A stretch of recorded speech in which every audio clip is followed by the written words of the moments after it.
Switching over.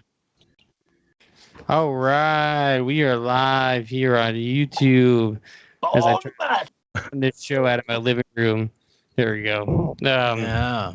It's tough. I hate running these live shows out of my living room, but hey, we got a cool living room to look at. And you know what? Today, man, we got a packed show. Lately, it's just been me and Ben for some reason. Everybody keeps leaving us. Today, we got this abundance of people. Abundance? A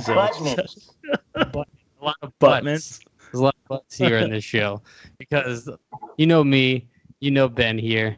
But coming back, joining us as always, we got Hello. Derek. Derek's back in town. What's up, Derek? Great. Thanks for answering my question. I mean, my life is the same. Yes. And then again, joining us on this show, we got here SEBY MARTINEZ. What up? What up? It's me, SEBY. Hey, hi. And for the first time ever, we got an actual animator. I mean, not the first time we've had an animator on this show, but one of the few times we actually get an animator on this show. And for the first time ever, we got Kurt VINCI here. What's up, man? This is like the second time I've ever chatted with you. Yeah, first time I was at our party, Negative Kitty party in Brooklyn. It feels like forever ago now. Mm. I mean, how was that? Like a year ago? No, that was Over June 3rd, 2022. Damn. Yeah. So yeah, a long time ago. I mean, so how did you guys end up hooking up and making Negative Kitty?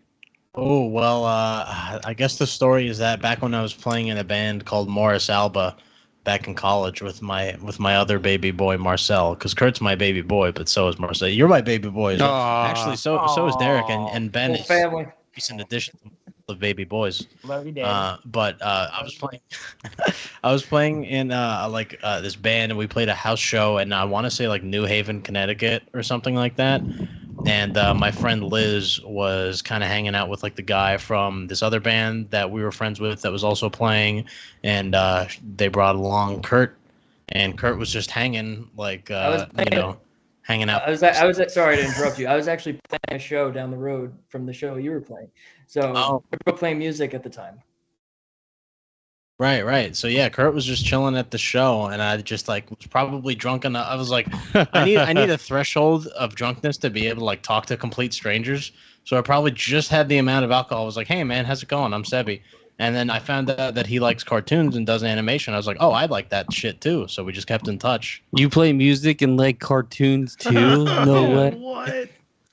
That was probably what, Kurt, like 2015, maybe 2014. Roughly 6 or 7 years. 7 years ago, probably. Yeah. So something like that, and we just kind of worked on little short things over the years, and then around late 2021, I was like, "Fuck this! Let's make it official. Let's start a business," and yeah, here we are. Damn, that's fucking cool. I mean, I wish I could make a dope cartoon, man. Like, how'd you get into animation? Well, Kurt? Were you an artist first and then try to get into cartoons, or did you? You know those memes where you gain consciousness? Like they say you just spawn and you start I can't really reference one in particular, but as soon as I kind of was aware of my existence, I first thing I knew is I love watching cartoons. And one of the first cartoons I ever actually got into is South Park, even though I was 6. So I was obsessed with South Park growing up, and I basically taught myself how to make flip books because I couldn't really watch South Park out in the open because my parents are good parents. So yeah, I loved the art style, and I just felt like making shit move. So just started drawing characters and I got hundreds of Post-it notes. You did those flip books where it's you draw the corner of the page and then you just that's how you start. You start with the dot, draw the flying around. But then I start drawing the characters walking. How they bob up and down. Then I start playing with what if I can make them rotate? So this was probably a couple years later, a little older, a little bigger brain. So when you get into the squash and stretches, right? Yeah. I mean that's a. So then, by the time I'm in high school, I pretty much know the basics of animation just from drawing so many flip books, and I start learning Photoshop, and video editing, and all that kind of stuff. So it just kept snowballing. I've tried to stop because it's so tedious, and I'm like, no, I got to keep doing it. I mean, animation has to be the most tedious. I mean, it's like you literally, like, I forgot where I heard this before, but it's like you're literally creating a world that doesn't exist. Like, if you're shooting a movie, I mean, you can have a shitty set, but then you can still shoot a movie and have a thing to look at, right? But if you're animating, you literally have to draw every single thing that you see everywhere.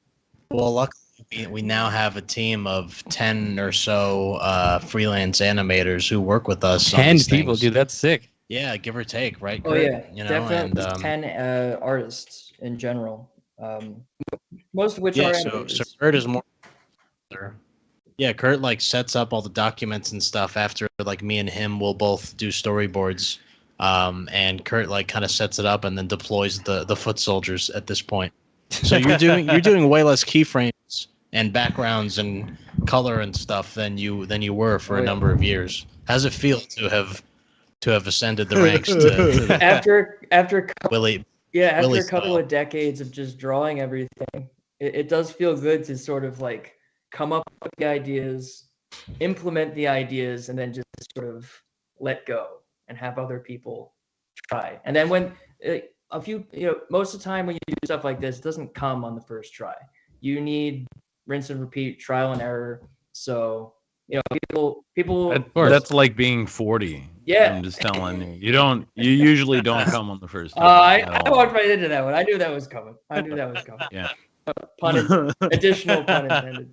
But yeah, it's great. It's a great experience. Working with animators as an animator, it's not like you're just like a producer with some money being like, hey, can't you just do this? Yeah, man. Like, I mean, you guys ever see those videos? There's a couple clips of Tarantino talking about being a director and how you don't actually have to understand the jobs. I disagree. If you can learn as much as you can about the process, you can articulate your ideas better and therefore be a better director. I mean, it's nice to That's 100% truth. That's 100% truth. You should know every job in and out, so that way you know who's slacking off, who you can get rid of, who you can add. Seriously, who you can add more shit to. When a guy comes up to you and he says we need 2 more people, and you've been watching what he's doing, he's got a thumb in his ass the entire day, and you know how to set up the light, and you know how long it takes, and whatever. He doesn't need more people. He just needs a thumb out of his ass. It makes so much sense. Yeah. Or if someone's not safe, if someone's doing just something harebrained completely. Yeah. Absolutely. Yeah. You should know sort of what's going on, like a general knowledge base. And then if you look at me, you, Derek, and even SEBY here, I mean, we've worked probably like every job you could work on a film production. Yeah. And sometimes 2 or 3 of them at the same time. Yeah, I just did that recently. And then James also seems to somehow find time to watch WrestleMania every time we get together too, while working. Excited. All right. While working. WrestleMania is important. All right, I've never missed a WrestleMania. I don't care what I'm working on. And you always collected good sound, so nobody can fault you. I mean, it is what it is. If you can do your good work that way, do it. Do it. Oh man, but yeah. So, what are you guys working on right now? Do you want to talk about whatever you can talk about? We're working on Beef Creek, our original animated pilot. Hell yeah! So how's that coming? When can we talk about it soon here on Totally Toonular? Oh, absolutely. We'll be back probably. I mean, we're about like halfway done, right, Kurt? About 50% ish. Yeah. Yeah. So I mean, probably a few more months we'll be wrapping it up, and/or I'll be micromanaging like the final steps and being like, no, that's not good enough. Hey, if I may interject real quick. On that note of what SEBY was just saying, the good news is we are way ahead of budget, and the forecast is that we will continue to be way ahead of budget. So we're going to have plenty to work with once we do those final revisions. There's extra finishing touches. Yeah. Oh, that's sick. Yeah. So what's the first step in this? I mean, do you guys start with voiceovers, or do you start drawing shit first? We did this kind of ass backwards, to be honest. So the first step. Oh no, Kurt, go ahead. I was going to start from the very beginning. First step is SEBY writing the script in the first place, college. I wrote Wrote like this in college. yeah, I wrote like the very first like baby version of the script with my buddy Devin in college. My buddy Devin actually, Devin Wallace, he he has like a family deli, or like his aunt and uncle own this deli up in their hometown in like upstate New York, Coxsackie, New York. Coxsackie, Coxsack. Yeah, Nice. got 2 prisons and a virus, and that's the town's like claims to fame. Fuck yeah, dude. He had Hell this yeah. idea for like a series about just like, you know, there, like the idea of like a shitty like hometown like rural like deli that him and like everyone in his family like worked at. It was a rite of passage for them. You go to the deli. So like me and him kind of developed this idea together, and we're going back and forth. And then, you know, you kind of like graduate college and you're like, oh, nobody wants my stupid fucking ideas. Like nobody's gonna buy this from me. And then you kind of like come back to stuff over the years and be like, well, you know, there's like a new competition at like, you know, Adult Swim or Warner or whatever, like a new script competition. Let me like polish this up and, you know, submit it. And then after years of kind of like doing that and not really getting anywhere, we finally had a few pitch opportunities with like some bigger development companies. Ooh. And after those went nowhere, I was like, fuck this, fuck this, fuck this. Let's just make it. Let's just make it, right? Hell You know, yeah. like, let's do the thing. Just do it, man. Yeah, because you're Yeah. gonna keep trying to wait for other people. Yeah, Which is not exactly. gonna happen. So after like 7 years worth of like kind of fine tuning what we wanted from this pilot, which it went through some crazy variations, we finally decided to get to it.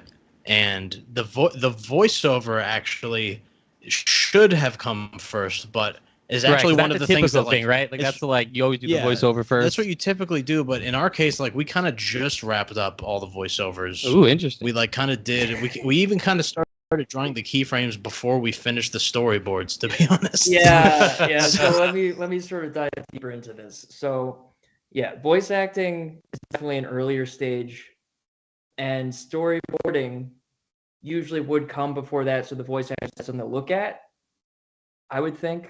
It could go either way. And also, I mean, when storyboarding compared, I feel like when animation compared to movies, I mean, storyboarding, I feel like an animation is almost 1-to-1 compared to when you're Yeah, shooting it, right? It's the blueprint. So then, so what we did was, okay, we're kind of all over the place, but we want to push this thing ahead. I organized my rough sketches and SEBY's rough sketches. It's like there's over 182 of them. And then they're all organized in a Google Drive folder. And then while that's going down, we already got people starting on the shots that are figured out. So people are drawing the keyframes. We got some background in the works, you know. And then, yeah, we finally recorded the voices recently. I'm now unpacking all of that little by little every day and cutting. There's a lot of takes and a lot of lines. And it was all recorded, I'm assuming separately, right? Yeah, we did like one day with our friend Kelly. Oh, You know, Kelly Pope, a friend of the Kelly, show. Yep, Kelly is voicing Lily, the ninja teenager high schooler working at the deli. Hell yeah, love images. That's so fitting, And I- actually. That's very fitting. That's great. Right, yeah. And I'm voicing Lloyd is voicing the boss, Mr. Petrullo. We just The did boss him a man couple weeks voicing ago. the boss. Yeah, The boss man. and I'm kind of That's great. I'm voicing the husband wife duo who does a lot of the military fighting, who both work at the deli behind the counter. I'm Oh. voicing both of them, the Latino husband and the redneck, slightly racist wife. Yeah. So then the next stage would be the animatic, and that's kind of what me and SEBY are in the process of doing right now, and that is paramount before actually timing out the animation, because if you don't have the animatic, that's the backbone of the whole cartoon. So like Yeah. we still haven't really we haven't been able to composite official timed out shots because the animatic is still in progress. But that's gonna be done in the next couple weeks, and that's exciting because then once we have that, Well, I'm excited to see it. Yeah, and we do have a lot of our keyframes drawn, just like a lot of the big fight scene. We decided we were gonna like tackle the beginning, like simple stuff, like the very straightforward sitcom stuff, and the massive like anime fight scene, all like up top. We were gonna tackle those things like right off the bat, and then everything else can kind of be like smoother sailing from there. So how would you describe this show? We describe it as Courage the Cowardly Dog meets Always Sunny meets Naruto. Oh, wow. Okay. So it's like comedy action horror Hell yeah. about this deli in the middle of nowhere, Wyoming, and supernatural weird things happen there. But they're like these employees who are these 3 warriors and 1 lazy slob who deal with these supernatural threats each week. And Mr. Petrullo, the boss, who's voiced by Lloyd. Mr. Petrullo. Yeah, who's like an old occultist, like Brooklyn guy. So is this deli just like the way the nowhere house is, just like in the middle of like nothing?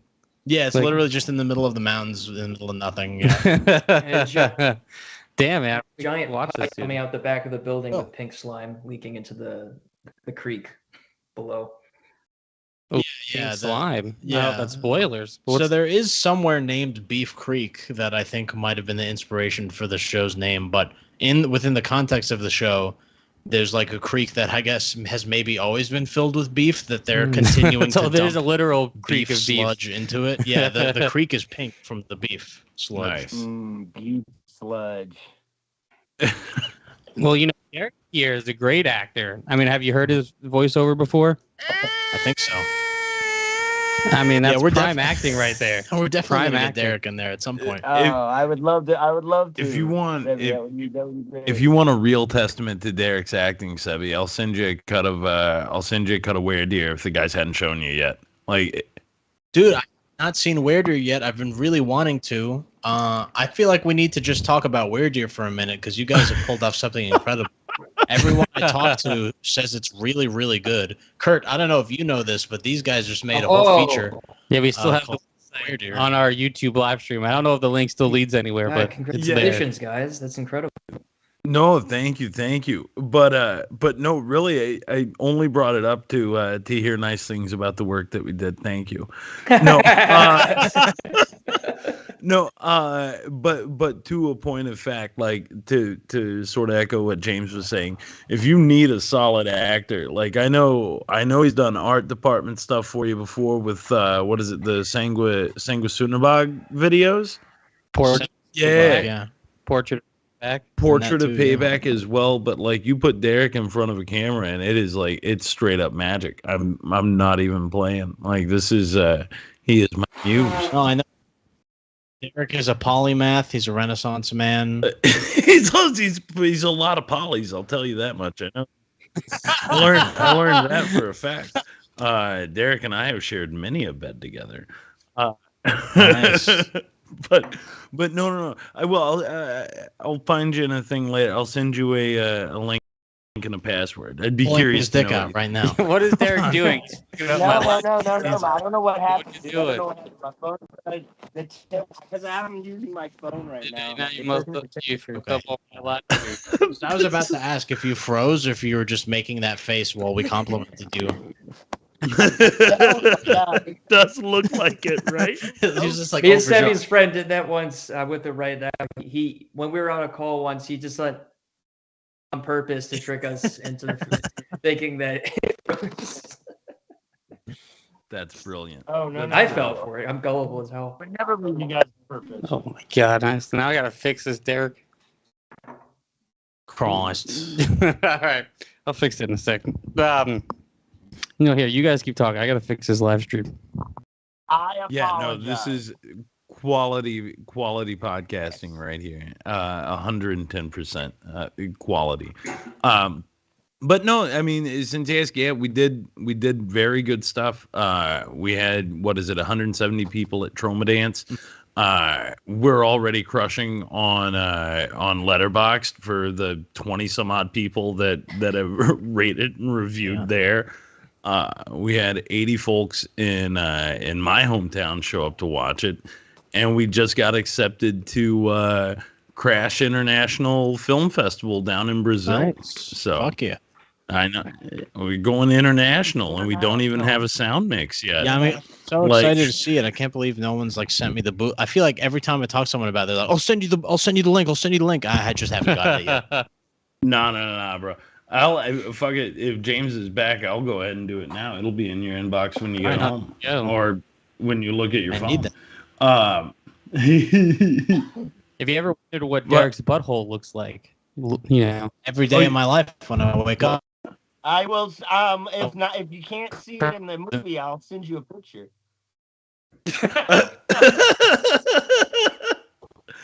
Derek will send you pictures of his butthole. Not all I'll send you pictures of. Oh, listen. I Dude. walk away for like 3 seconds. No. Like that's the funniest thing. So can I tell the story, Derek? Absolutely, go for it. Okay, great. So get this. We've got a little shithouse chat going, and Derek was sort of half asleep one day, and he was dating a lady at the time. I had just driven back from New York with Fernando and gotten home that day. Like drove straight in from Brooklyn to Missouri. Valid. So this also means while Derek is doing what I'm about to describe, Fernando is in his house. It's like just a door away. So Derek, I've been there. very thin wall. So Derek's got his phone out, and the two chats are open. One is the shithouse chat, and he was dating a lady at the time whose name started with an S. Derek is sort of falling asleep as he's going between these two chats, right? And apparently she missed him while he was gone, and she wanted to see Derek's doodle. So Derek was like, okay, cool, sure. Nods out for a minute, wakes up. We had sent messages in our shithouse chat after that. I was getting notified that Derek actually was being, what is it? You were nominated for Best Actor in the Nashville 48, which he won. And so I send that to our chat. Hey, Derek just got nominated Best Actor, Nashville 48. What's wrong with the world? And the next thing I get is a picture of Derek's dork, like his dong's just like in the chat. And Ding-a-ling. Ding-a-ling. What is it in the ding-a-ling pond or whatever? Are we talking erect, flaccid, half chub? Full on, dude. Just cock. Okay. And so he just sends his fucking dick out, and we're like, about 3 or 4 of us were like, what the hell is that? That I guess you're happy, you're excited for the nomination. Yeah, look at my dick. I just won an award. Turns out he thought he was texting the chat with the lady he was seeing at that time, and he just saw S at the beginning, and the last thing he remembered was that she wanted to see it, and he'd fallen asleep. And so, and then I all I heard, I guess I went back to sleep, and I just remember my phone going just berserk. Like, what the fuck? And then I rolled over and I looked and I was like, oh fuck, I sent this to the wrong fucking group. All I know is Chris Nugent was like, dude, I'm at work. Yeah, he was upset because he opened it at work. Yeah, he was very upset. Was there balls and nuts in the pic, or was it just shaft? Oh no, bro! It was, no, nuts were in lap. Like it was just like, it was like a squashed, I guess, sort of like a squashed elephant face, but the trunk up and saluting. Did it curve? Was there good curvature on that thing? There's not really. Oh, okay. Yeah, Derek's got as straight as possible. All right. I mean, but the way everything was positioned, he certainly was like a master of his balls. He really was. Because Derek's balls aren't the only balls we're talking about today.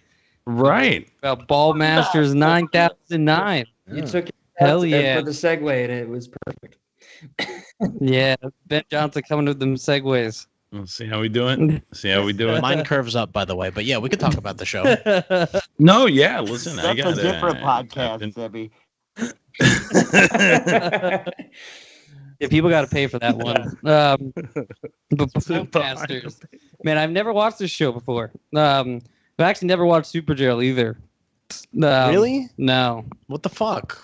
Hey, yeah. One time he could have watched it. Ben watched it without me on the show, so. I did watch it without him, yeah. He was gone for a month. I'm a huge Superjail fan. I think Kurt likes Superjail too. Yeah. Oh, Ben noticed Seby's shirt he's wearing today? I forgot to point this out. Can you see it? I want to see if you can read the it. frame here. I mean, I can barely see it. Wait, go up to the camera. I want you to revel in this genius. Oh. You got room. You got room there. Do you see it? Oh, that's exceptional. Yeah, that is exceptional, sir. Xavier Renegade. Xavier all day. Yeah. Just got it from Jim Totsi of PFFR. He has a Threadless store where he has Xavier shirts, he has Wonder Chosen shirts, and he has like some of his own original art. And he was doing a sale, so I copped a couple of those shirts. Oh my god! You can still get them though. I got them like two for $26 or something like that. It was really good. That's amazing. I might be hitting up a store later. You gotta. Use totally Toonular. Get 100% off. Yeah. Right. Right. But no, it shocked me that James hadn't really watched through like a Super Jail or anything like that. Because the first time on these like Adult Swim shows a bit, to be honest. I guess I don't know where I was. I remember a lot of anime. I don't remember these shows. Hey James. Right. Phenomenal. I mean, I know this isn't the Super Jail episode, but I mean, you got David Wayne, led by Christy Caracas, creative Super Jail, and Ballmastrz, who's just a creative mastermind, in my opinion. And just the animation of Super Jail is probably like one of my favorite. It's probably like top notch in terms of like all of the animation that Adult Swim has put out, in my opinion. And I believe it's Titmouse also. Who animates on Super Jail, and also Ballmastrz. But as we all know, they're like maestros of animation. But Super Jail has so much, and it's like this show and that show. Honestly, a lot of the Adult Swim 11-minute shows just have this fever dream quality where you can kind of blast through. You can just kind of whip through like an entire 10-episode season like in 2 hours, and yeah. And like it just feels like you were on like an ayahuasca trip. That's how I felt about Xavier. Yeah. That's been basically my whole afternoon. Has been that sort of fever dream, and it's the same thing that I sort of had in watching like a Mr. Pickles or something along those lines. It's while you have elements of story that run throughout, at a certain point you kind of lose the arc. You know what I mean? It's like, okay, I get it. So Ballmastrz is a perfect example. Get it. Point A to point B, worst team in the league. They score a point for the other team, but they scored a point. Okay. Yeah. And then how does this team evolve over the course of time? And then sometimes there's just this 11-minute sideline that just it makes no sense in the overall thing, except maybe in the last 30 seconds it ties into the greater good. I get lost in so much of this stuff, but it's pretty to look at. You know what it is? Sorry to cut you off. You know what it is? It's like slice of life elements to sort of build up the characters. That's what I noticed. Sure. Yeah, no, oh God, what's her name? Gaz? Gaz Digsby. Yeah, Gaz. I love her in so many ways. She's great. No, I forgot the name of the voice actress. Natasha Leone. Yes. Of Russian Doll and Orange is the New Black, a fantastic actress. American Pop. And Pee-wee's Playhouse. I mean, come on. Yeah. Oh my God, Slums of Beverly Hills is an amazing film. Such a good movie. I was just watching a bunch of interviews with Christy Caracas today, and in one of them he was talking about the episodic nature of the episodes, and he was like, him and his people were really pushing for bigger arcs throughout the episodes, but Adult Swim was like, no, we want one-off each episode because it's way easier to program. You could just throw whatever episode on at midnight, whatever night. Oh, wow. Okay. The last few episodes of one of the seasons were all a big story, and those were Adult Swim's favorite episodes. And he was like, guys, this is what I wanted to do. So I think he's probably, if they let him, they're gonna do that. Is that the end of season 2 when he loses powers and all that bullshit? Because I had to rewatch a few of those episodes. I remember. Well, because that's the other thing with the end of season 2 as well. The finale, you get a full-length episode of television, 22 minutes. Yeah, that came out this year, I think.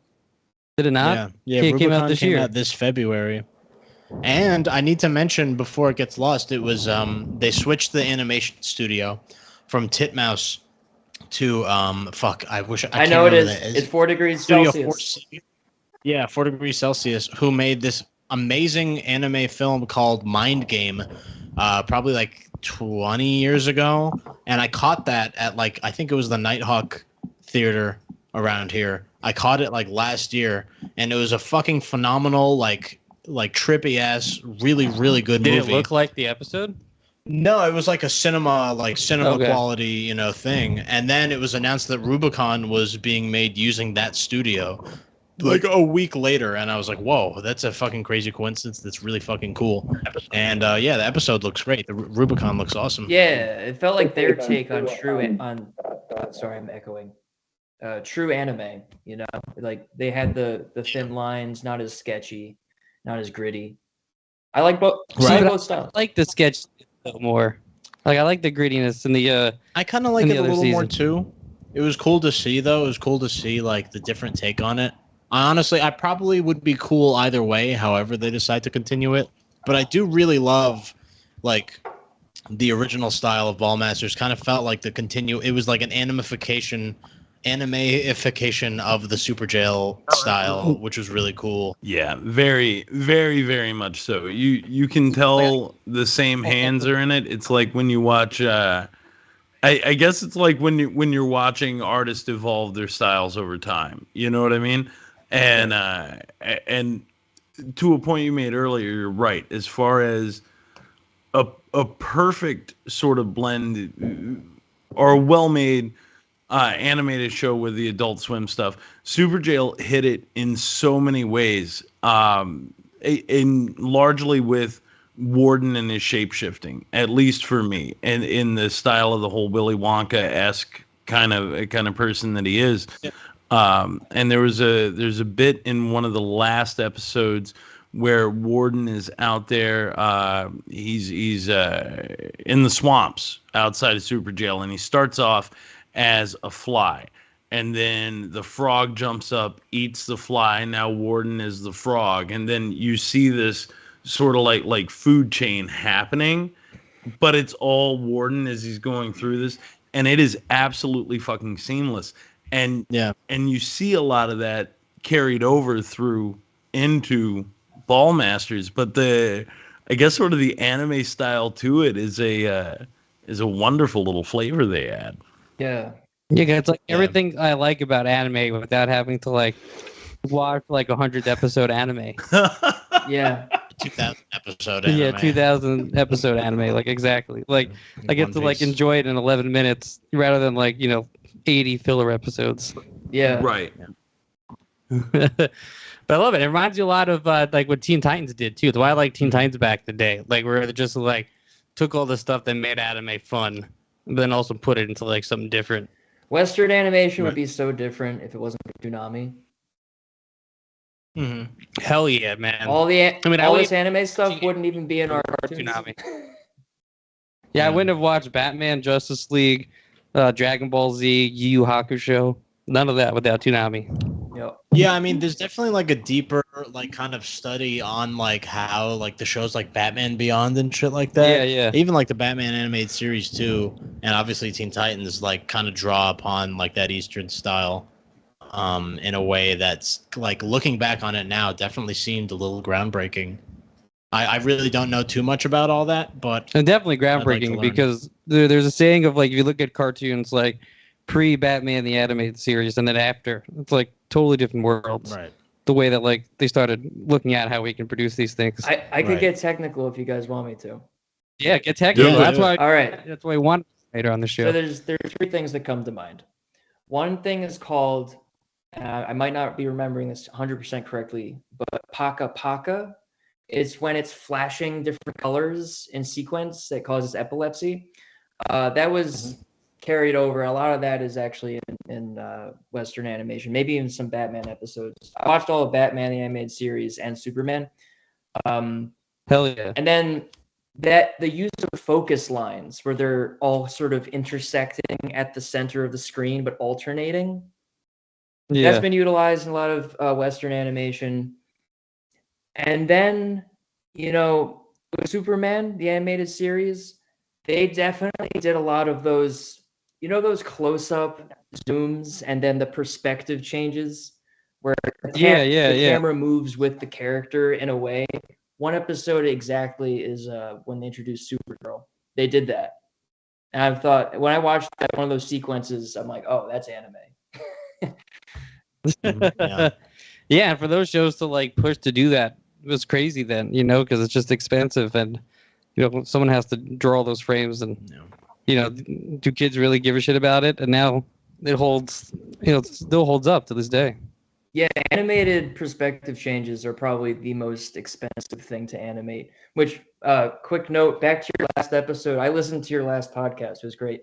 You guys were trying to refer to that. It's called animated perspective change. And yeah, The Simpsons. Oh, right. We're talking about The Simpsons. And yeah, they're right. Yep. And there's one episode I love that they do that in. I think it's the one where Homer's wishing for Ned Flanders' business to go out of business. And there's some sort of like realization, and the camera just goes like around him, like he chokes or something. Yeah, I think that's what it was. Yeah. So how exactly do you pull that off? I mean, because you have to draw that frame by frame, right? I mean, to create that camera move. But you know what though? They do this a lot in Ballmastrz and Super Jail, and I think a lot of animes where you see this.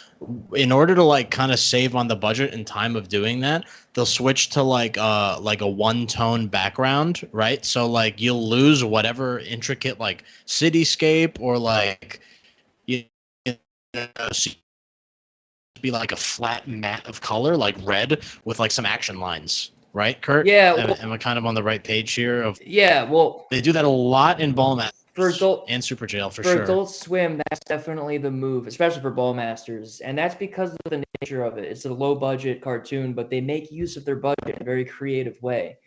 With something like The Simpsons, they don't have to do that because top cartoon of all time.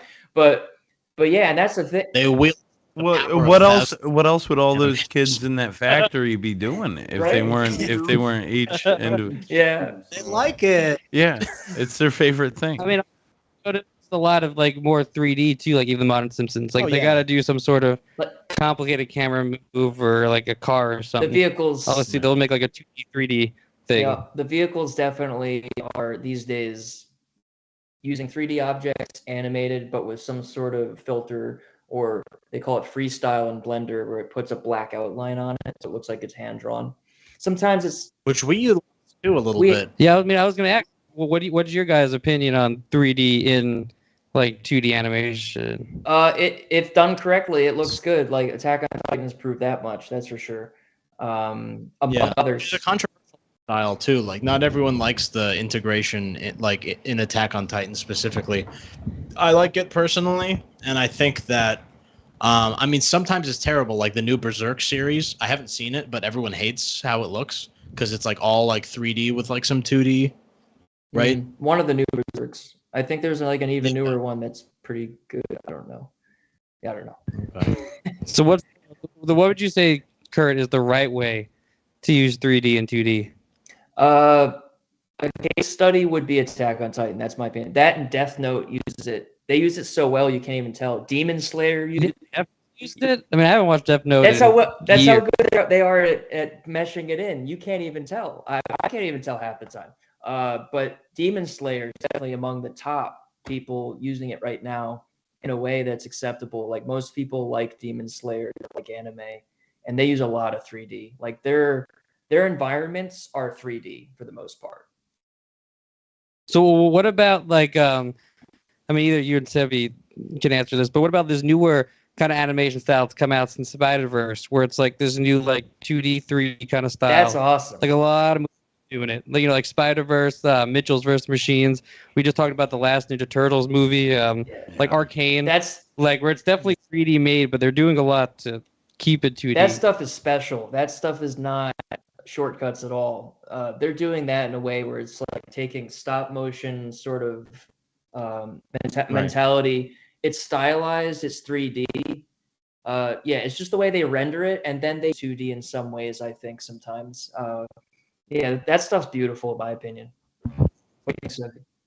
And correct me if I'm wrong, and you're the animator, so you can correct me better. But so they animated the characters on, I think it's on twos, right? And then it's like the background still move like normal, so that's what makes them kind of have this.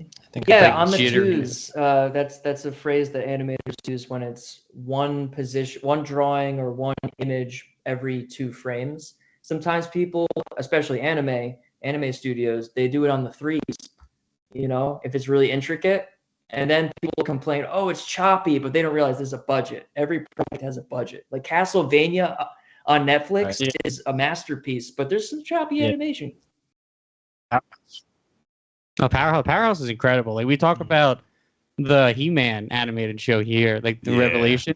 Yeah. The animation that is fucking gorgeous. I mean, it's just like so smooth and so bright, and the colors, like there's lighting. I don't know, just it's amazing. So Powerhouse is. Oh yeah, I agree. I love Powerhouse. Yeah. Yeah, I mean, but that's kind of the future because I'm more of a 2D person, and like I mean, 3D is great. Like especially like I do like technology.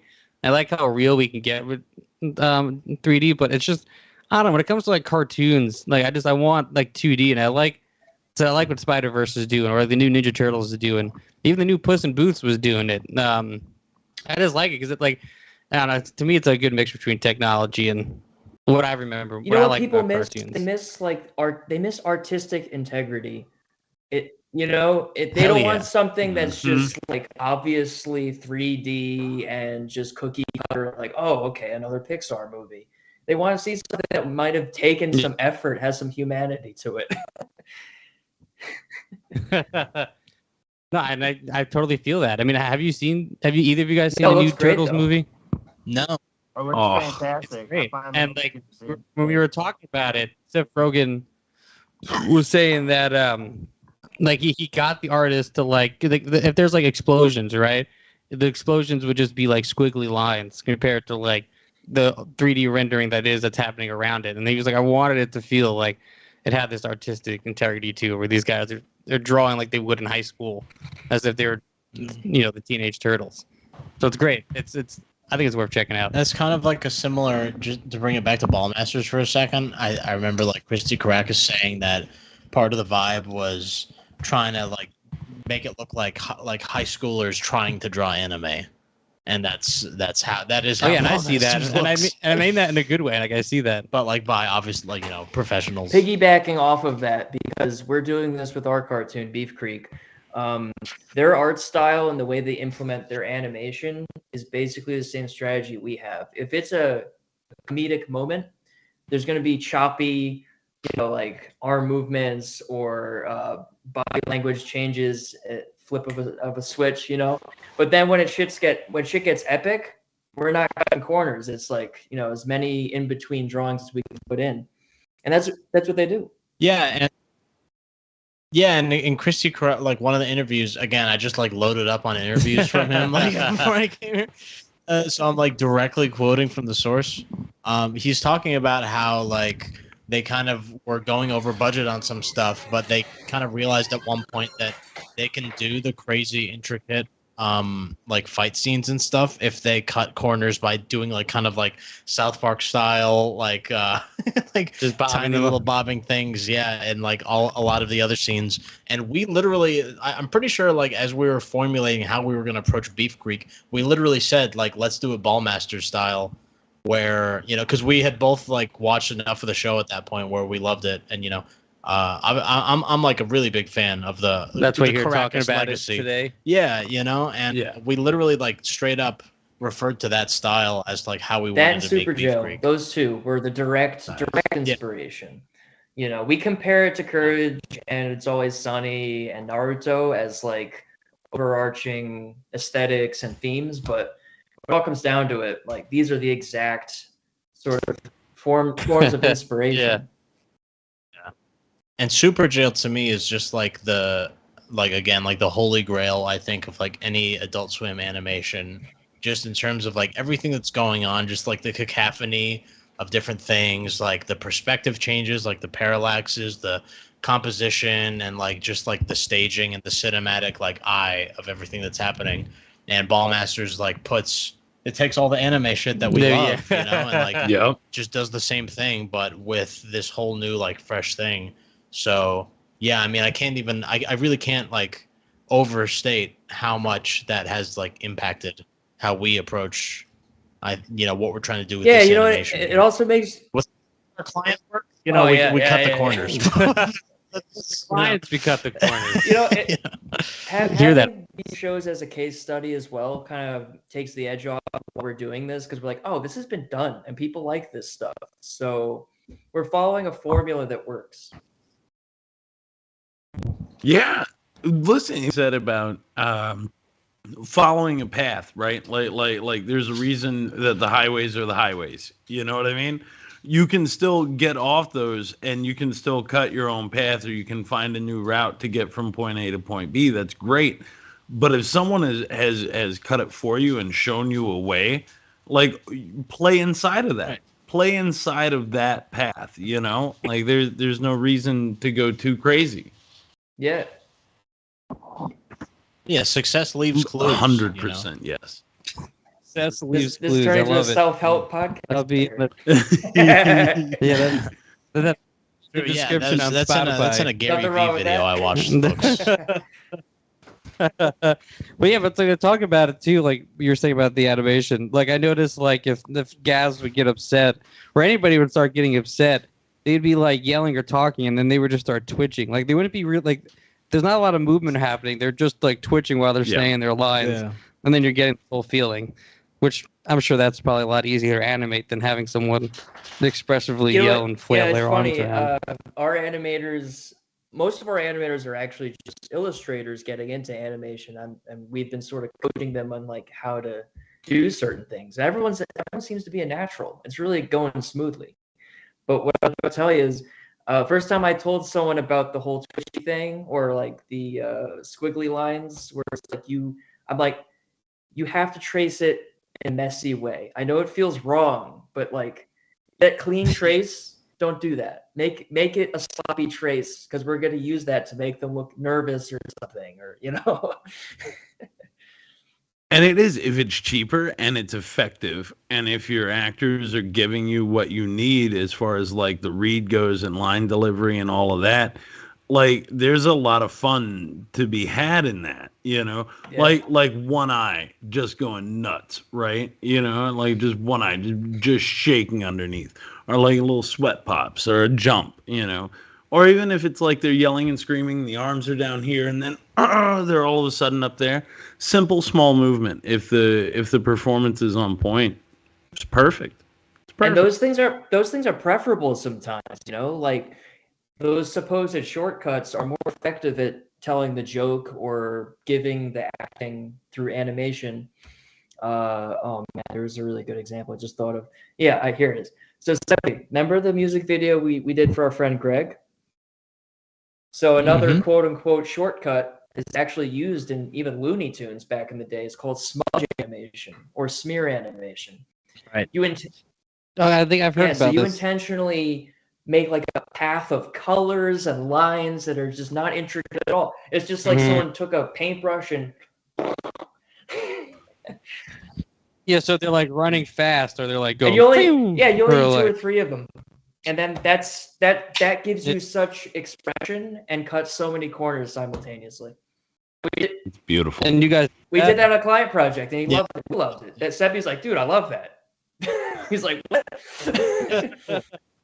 Also, on like the hybrid live action and animation sense, I would throw it back to the Sanguisugabog video that me and Derek did, and that Derek so masterminded with the art department on like the giant kaiju battle for the gourd in the chest Sanguisugabog video. I really love and like am still like, I'll forget for 7 months at a time how cool that is, and then go back to it and remember how fucking sick it was that like we like made these crazy costumes, we like made like these fucking cardboard cities, and then I composited like I went out and like took photos, like rooftop photos of Brooklyn, and just made them the backgrounds and like composited all this shit together. And like you like watch it and it's like it feels it feels really good. Like you hardly even question it, I guess. I mean, maybe. I don't know. I mean, I guess I can't. Basically a live action comic book, man. It's a live action cartoon. You know, it's a great. I loved it. Thank you for that. Thank you for letting me get involved. Dude, thank you so much. It was like an absolute pleasure. And you know, I wasn't even like just gassing you up when we were talking about what a Renaissance man, massive cocked, you know, behemoth you are. It's when you froze. It's all true. It's all true. Yeah, I mean, you can't forget. Do you know where you got all those cardboard from? Did you give it to us? It was a stack of pizza boxes that I didn't throw out for at least a month. Oh, gross. And then Derek, well, they were empty pizza boxes, but Derek was like, "Can I take all these pizza boxes?" I was like, "Yeah, take my garbage." And then he turned it into art. I mean, he made this amazing. I love it. Especially man super suit, you know, Kaiju super suit. Yeah, man. I would love to like just do like so much more.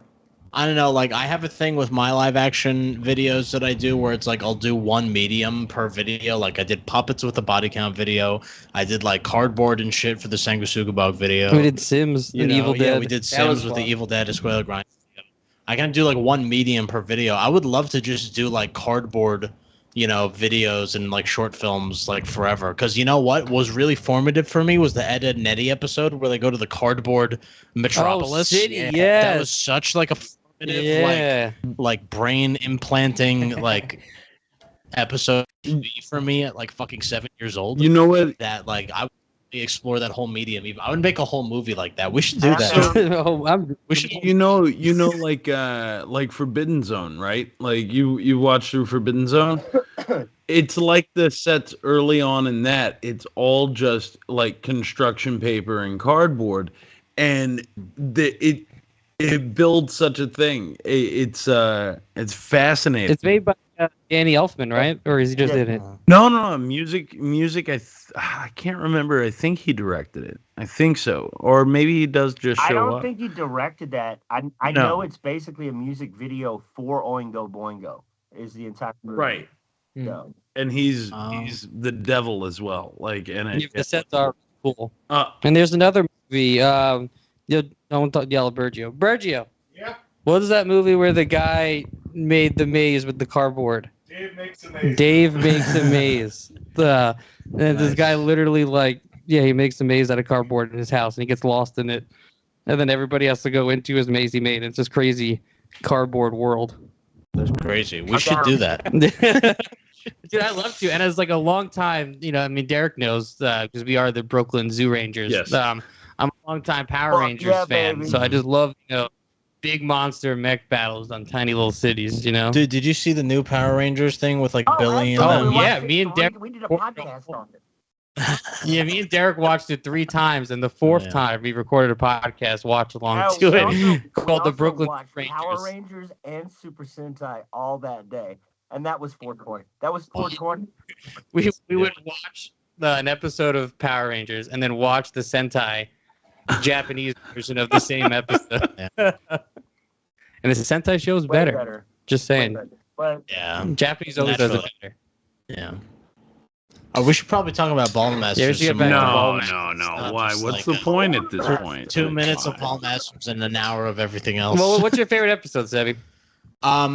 One of my favorite episodes is like a season 2 episode where Ace turns into like an androgynous K-pop superstar. That's the one I tuned out on.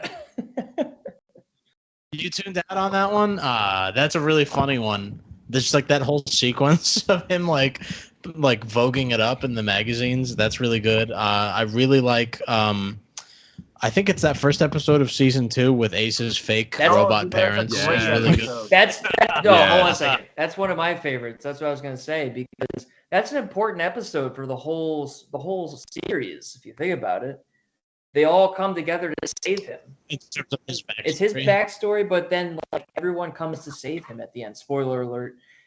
You know, like that's their. I was not expecting from this show. Like, I don't know, because normally Adult Swim shows are just so silly and like dumb, you know, and like, you know, they're always just mean and however they do it.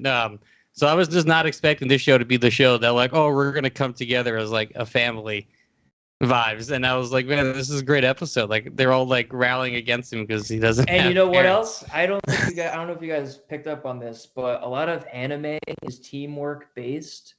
Like that. Oh, that's a yes, common. yes, That's yeah. a common Friendship. theme, and this show has really taken that on as well. So maybe that was intentional, maybe it wasn't, but yeah.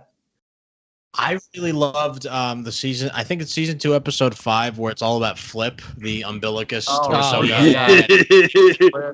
And there's like the Akira old kid. Yeah, He's a dick. Who really looks up at him and is just such a dick to that kid. Yo, Flip. And then I'm like, not his the only one backstory. who thought it was an Akira There's reference. two, Yeah, oh, there's yeah, two it is. Akira Yeah. references. Remember, there's Yeah, there's the one where he like Ace Akira's Yep. out, Where he right? eats Yeah, all he the- eats the SEBOs or whatever Let the me fuck just they're tell you called. that episode was definitely a lot of animation. That was a lot of work. I got a headache just watching yeah.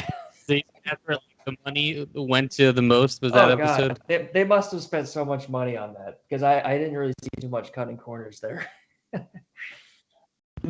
Well, what I again in the interviews with Christy that I was watching today, he's talking a lot about how if the series continues, it'll be all about how they're going off into space and like they're kind of leaving the game aspect behind and going off and becoming like a space anime with like Yeah. mechas so and it's stuff, gonna become and it's going to be Voltron? about all the different.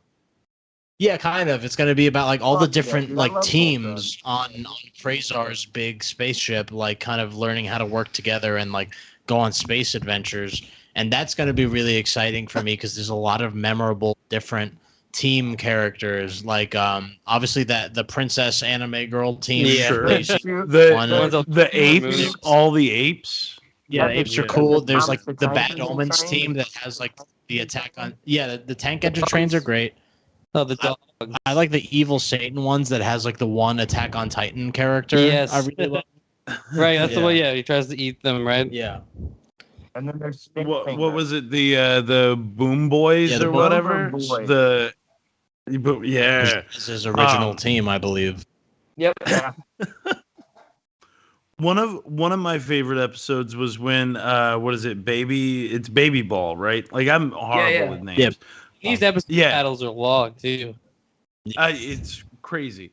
But when he gets his full body Yeah. and like he goes to the sex club and then he ends up just crying and Yeah. everybody's around him and they're just holding him. I loved that. And he comes in and everybody they can't trust the hugs that he's giving. Like it's I thought that was exceptional. And Ace was I thought Ace's turn in that was also pretty great as far as like character goes. You know, now there's something different. The person you knew and loved has changed, and then this is your reaction. You It was also you totally wanted, right? I mean, wasn't Ace like stoked that he was all caring and huggy until he got like too much? You remember how that ended? You remember the last line that Baby Ball says to Ace? It's so harsh. Wait, What? Well, no. What's the last line? Give it to me. I'm What is- paraphrasing him. He's like, yeah, whatever. I don't actually fucking mean it, you fucking orphan. And he just gets away from Yes, calls him an and orphan. walks You away, fucking orphan. and then or bobs away like the ball he is. But then what's his name, Quasar or whatever, is standing next to him with his hand on his back. That kind of alludes to the fact that he is a caring entity for all these humans. Yes. Yeah. Yes. I love Quasar as a character, and we were talking before about how that's based on Goldust. The Yes. the Yeah. WWE. I was thinking that when I was watching. I was like, that guy looks a lot like Goldust, and it kind of acts like him. And I'm like, oh, it is Goldust. That's exactly who that is. Yeah, but Quasar is a really cool character, voiced by Christie himself, which is No, he which is pretty voices cool. him. And I know Shake voices the. Yeah, Dana Snyder. Yeah, he I was gonna voices say, the yeah, Ball. bringing that Master Shake quality to Yeah. Baby Ball of just being a total fucking asshole. That was a deal. That was a deal maker for me when I first got into the Yeah. show. I'm like, oh, he's the voice of. Okay, I'm in. Okay.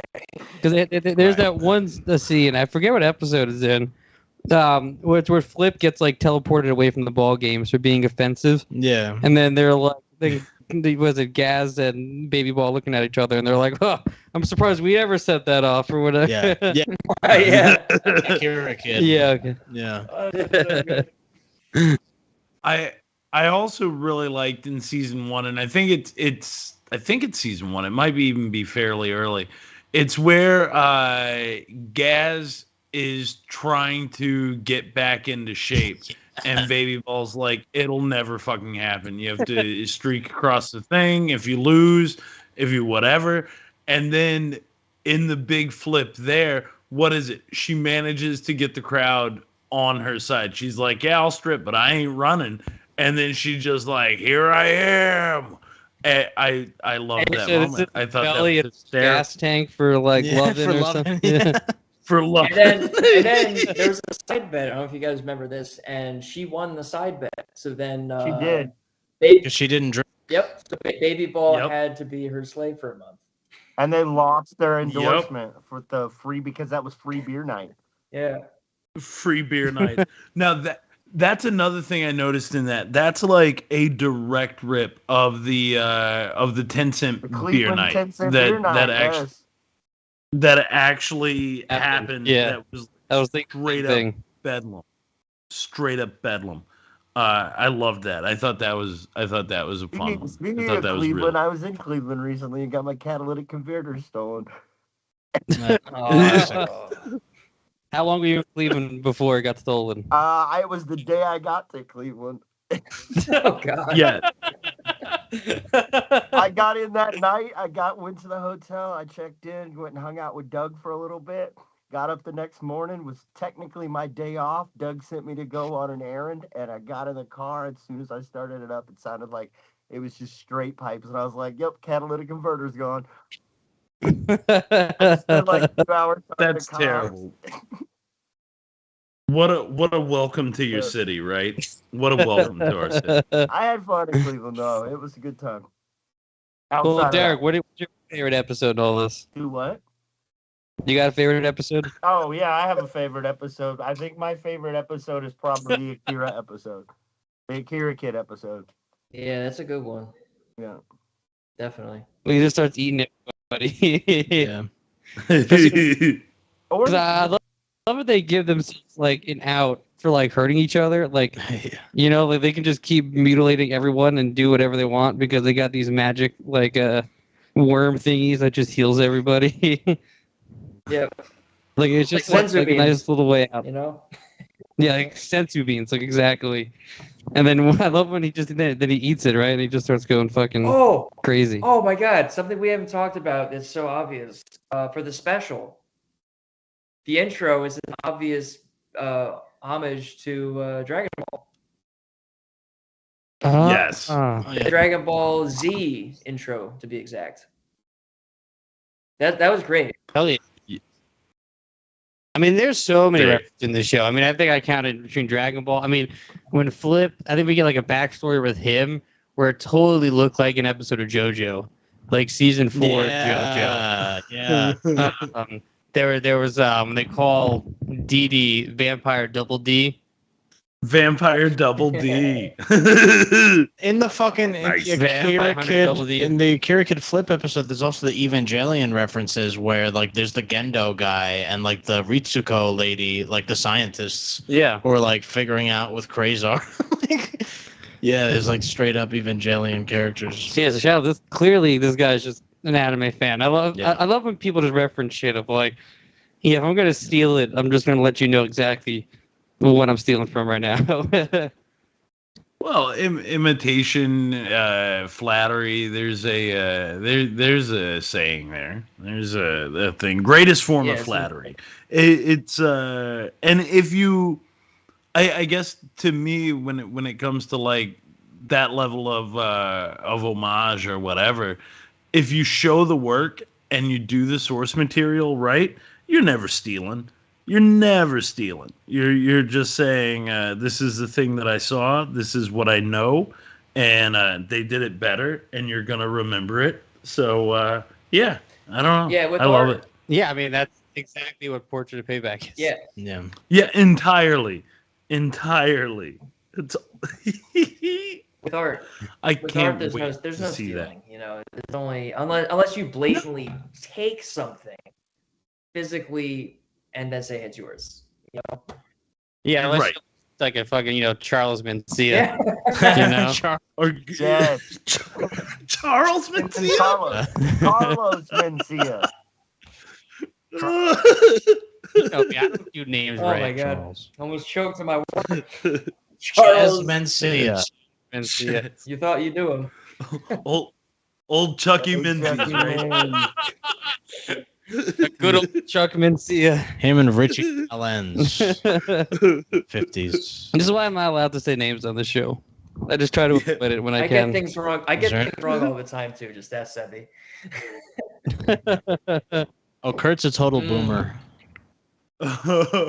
He was like, do I need to download Skype because my old account got locked out with my old phone and I don't have that email anymore? And I'm like, dude, are you 65 years old, bro? Hey man, that happened though. They locked me out. But you're here. I You made it. can't. I don't have a smartphone. What's a phone? What website is the internet on? That's an exaggeration, obviously. I don't know, man. That sounds like a lot of truth to me. I don't know. Well, yeah, there's Yeah. some things that come up that I'm just oblivious to. Like I couldn't screen record my PC the other day. Yeah, like, dude, did you try Googling it? We were on a call. I didn't want to. Well, I guess I could have just Googled it. Yeah. And even then, it didn't work. What they told me to do. So it's a deeper problem. Dude, it was literally the first result on Google because I Googled it for you, and it was the first result. The first thing you click on a little bit down the page was the fucking solution. It still didn't work. It still didn't work. It only recorded for 10 seconds. So Bergio does that a lot for me. A lot of times I ask Bergio instead of just taking it to Google. I ask Bergio and he's like, "Well, have you looked at it on Google?" And I was like, "I ask you," is what I do. That's what I do. I ask you. I do Google a lot of things I don't know. It's just when I'm lazy and I ask SEBY, that's when I get the boom treatment. It's like, hey, dude. I mean, pretty soon we're gonna have our own GPT.bing.jeeves in our. It's gonna just like kind of do all of this for us. Like when you're too lazy to ask Google, you can ask GPT Bing Jeeves, and it'll be like, "Hey, try googling it." Oh, wow. Like, You go, Google the phrase, thank you'll you. get your answer. I don't want another advice to tell me I'm a dummy. I really don't. I have like 6 of them. Like it's a whole problem. I don't know. So like, you guys got into Ben. Who's your favorite character though on the show?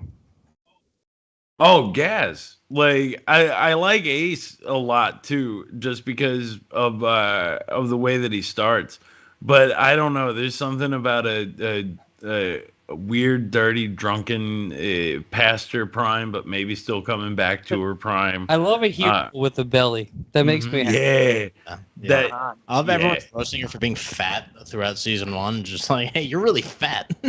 Oh my God, it's relentless. It is relentless, and it's one of those things where I guess fat is still the one thing you can pick on people for, because Can't do what race. is Can't do you can't do gender so much. You can't do any of that. But you can look at them and say you're. And you know why? Do you know why? I mean, to some degree, for most people, it is somewhat controllable. It's just a lot of willpower. Willpower.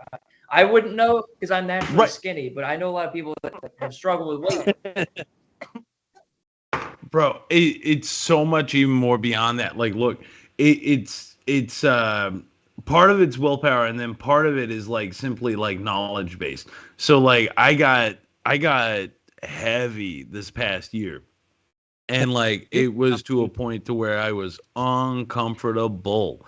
And then you're on some weight loss thing like right now, aren't you?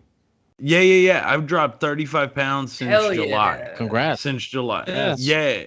And all it is, like, I eat what I want to eat. Success. I eat what I want to eat. If I want to have a couple of beers, great. but like I end up fucking it's a calorie counter for me. Yeah.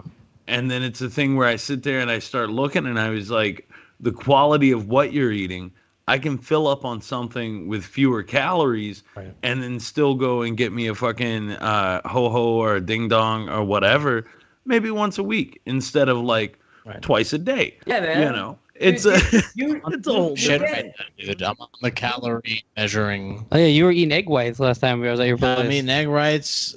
I'm eating salads. I'm drinking Trulies. I'm drinking the Athletic brews instead of beers. Is that what this is? Is this the Athletic brews? Well, no, this is just Truly. But hey, 100 calories per. That's not bad considering I had a salad and like a bite of chicken today. You guys don't even want to know what. There you go. I eat like a maniac, and I just. Kurt's trying to. I'm trying to gain weight. That's my journey. I ate over a pound of ground I got beef some today. for you. Fuck yeah. Nice. And these. Because you got the Alex Hormozy diet tips of like, dude, just like eat like half of your mass in raw meat in lean protein every single day, and then you could eat ice cream. I eat all of it, dude. I've had so much food today, and I might get pizza after this. I don't know. I eat absolute garbage all the time. That's amazing. But I'm working out. I'm working out, though, not just sitting around. So like that's half the battle as well. You know, if you're trying to get in shape, there's that other aspect. Right. There's so much of it too that comes with like a level of physical activity. Like even just fucking walking. Even just walking is good. Yeah. If your heart. Get those. So you guys know what I got? James and Derek are aware, and I love to go back to it on occasion. But I got that DDP yoga. I got that like yoga. I got that like 8-9 years ago, and like I hit that shit on occasion. I'll let it sit for a while, but then I always come back to DDP, and it is a riot. It's a riot. It's such a good time. Just saying. It's supposed to be good for you. I don't know if you guys ever tried DDP yoga, but you have to. Apparently, it's saved a lot of people's lives. So it's like you're moving through water, but the tension in your arms, it's so tight. It's ridiculous. It's hysterical. But to go back to Gaz, like I do love her because I love a hero with the belly. Like I don't know, I never see that ever. You know what I mean? Like I've never seen a character like the way she looks as like a heroic like leader of a team. That's a good question too. Like who is the protagonist for the series? Because I feel like Gaz is, but also Ace might be. Yeah, Ace is probably just because he is the Ballmastrz. Right. Yeah, it's about Ace and Gaz as like developing symbiosis. Really, I think what's one of my favorite moments in the whole series is in the special when they have that little hug where like he jumps into her arms and they kind of hug and it's like really cute and it's like finally they're like he's coming back, he's not abandoning her because she wants to stick with Quasar, and he understands that like she's like as much as she stood by him, he's gonna stand by her now. Team up it's definitely about like the two of them. Fuck Baby Ball. He's like an action. Hop into my nuts so that we can make the Gundam together. You heard? But yeah, so can someone explain to me the balls in this world exactly? Like what? Like were they created by the Gold Dust dude? Like what are these? Quasar created the balls. He created the whole game. Yeah. As spoiler alert for anyone watching. But we find out that the whole game was a smokescreen because Quasar just wanted to like skip off on his like celestial quest that his father gave him and like his whole race of supernatural deities. He wanted to skip out on that and just go like have a planet like worship him. So Earth was already destroyed before he got there. Wait, Sebi. Yeah. I feel like we have to reference what he referred to his mission as. He used the word boomer to refer to the book that he has to look for. Oh yeah. The boomer book or whatever, I don't remember. But yeah. Yeah, the book. Yeah. But the balls. So the balls were created by him. Well, okay. Right. So going deeper into that, though, in the war that almost ended civilization, the people that fought in that war used these balls, and they were used in a similar way that Ace and Baby Ball interact. But it was a little more technical than that. And then once the war ended and civilization was basically dust or dead, that art, quote unquote, art form was also dead. And it was unheard. It's been unheard of for anyone to sort of merge like that. But then they did it, and that caught the attention of Krazer. That makes sense. So yeah. So you guys can explain to me too. So why is Ace the chosen one? I mean, I know it's like an anime thing to have the chosen one, but like, why is he the Ballmaster? I feel like they touch on it in like episode 2, like whenever that happens. And then they like never talk about it again. Like why Ace and Baby Ball are like synced. Because they're the only ones. I mean, because there's that episode with the princesses. It's brainwaves. And because they're like smashing the balls into like each other's crotches, and they're smacking their ball into Ace's crotch, and none of it's working. I think it's like, in my opinion, so yeah, Kurt's right. It's like the brainwaves. They talk about it and like they do the flashback. But I think it's because Ace is so pure and Baby Ball's so wretched that they just like have to fill each other's gaps. Oh, dude, this is basically Rick and Morty. The complementary brainwaves. Yeah, it's Rick and Morty. It's just Rick and Morty. It's just Rick and Morty at the end of the day. The complementary brainwaves, like, oh, you're an asshole and I'm pure. By the way, quick Rick and Morty aside here. We were hanging out like last week, and like our friends were talking about how like, oh, the new Rick and Morty voice doesn't even sound like them. And you and me were both like, we didn't hear a single fucking difference. We heard no difference. Well, wait. Are you guys talking about in the preview? Yeah, the teaser or whatever. Yeah. Do you know why? Oh, did they hear a single fucking difference? Yeah, because I saw the whole last season, so I feel like I would know if it was just like. There was a thing, though, that came out, what is it, maybe like 2 weeks ago, 2 or 3 weeks ago at this point in time. And I saw, because I was reading about it too, and I saw somebody was like, no, it's built up. Let me say, I'll find the clip. But no. Who cares who voices what? You know, I don't think it's going to be that bad. They should have just canceled. I didn't notice the thing. It's such. Yeah, there's an official trailer from 2 weeks ago. And Rick turns into a leg. I'm gonna hashtag Tinkle real quick if we're still chilling for a minute. No, yeah, go this hashtag way. Tinkle. There's less wires on this side. I have a question for you guys. I have a question. Jungle. So, what's up? Do you plan on watching Rick and Morty going forward? Oh hell yeah! I mean, I love Rick and Morty.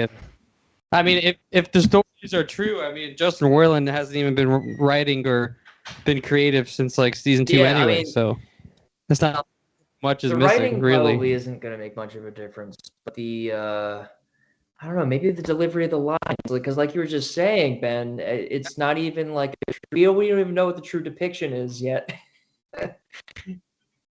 I mean, that's the thing. So like, I'm gonna double check it, and I'll see if I can't send something into the chat. Here's a follow-up. Those solar opposites. They revealed that voice replacement, and it's terrible. Yeah, it's terrible. But they just went like totally opposite. They're like, yeah, we're gonna get this British actor to do it instead. Yeah. So yeah, like I'm gonna watch it. I mean, I love Rick and Morty. And like I said, I watched the trailer. I didn't tell the difference. According to this Dan Harmon article they did a while, like when the trailer dropped, he said there are new voices. Like they are 2 different people from what I've gathered. They just haven't released it yet. Out of fear, I guess. You know, Got it. It blows my mind that this could even be a concern. There are so many sound-alikes on TikTok. That's what I'm saying. 2 fucking assholes I've heard on TikTok or just on the internet, just everywhere, who think they were just drunk at a party somewhere, who think they can do the Rick and Morty like voice. Like I mean, like there's so many people out there that actually can do it. I'm surprised. It's incredible. It's pretty nuts. I saw a guy on there who was bouncing back and forth between the 2 and was doing an exceptional job. And it's like, I get it. If the voice changes, it might change a little bit of what you're doing, but I was watching all these episodes of The Simpsons. My wife Jen, she comes in at one point and she goes, "What has happened to Lisa's voice?" And I said, Yardley Smith is, she's 35 years older now than she was then. You know what I mean? Like, why does Lisa sound weird? It's because she's played by a 35-year-old lady, or she's 35 years older. This is an entirely different story with voice acting. Marge's voice is her voice actress's condition is only getting worse. So that's why her voice sounds different. And I know, like the South Park guys. I mean, they barely try anymore to do the voices. Like they just let the computers take over. The rest of their voice. Wait, really? Oh, damn. I should ask. I met Matt Stone. To the guys I haven't met yet. You met Matt Stone? Yeah, I was telling you at the party. I think I told you at the party. It was like a year ago. So a month before our Negative Kitty party, I met Matt Stone at a gala. And it was incredible. He was the most chill dude. He was like basically us. He was fit in on this whole thing. But that's what you also want to hear out of these people. You know what I mean? Like that's the thing. You meet a hero, you meet a person you've been following for a long time. I met Jeff Brian Davis from Harmontown at the Drawing Room in Los Angeles, and he was everything I wanted, and he gave me a wonderful hug, and I might have had a slight bit of an erection. It happens. Did you have a slight erection when you met Matt Stone? No, but I will tell you this. Two things that concerned me. Number one, my thumb was bleeding for some reason when I shook his hand. So I thought, oh shit, I was this close to my blood on him. Oh my god. And then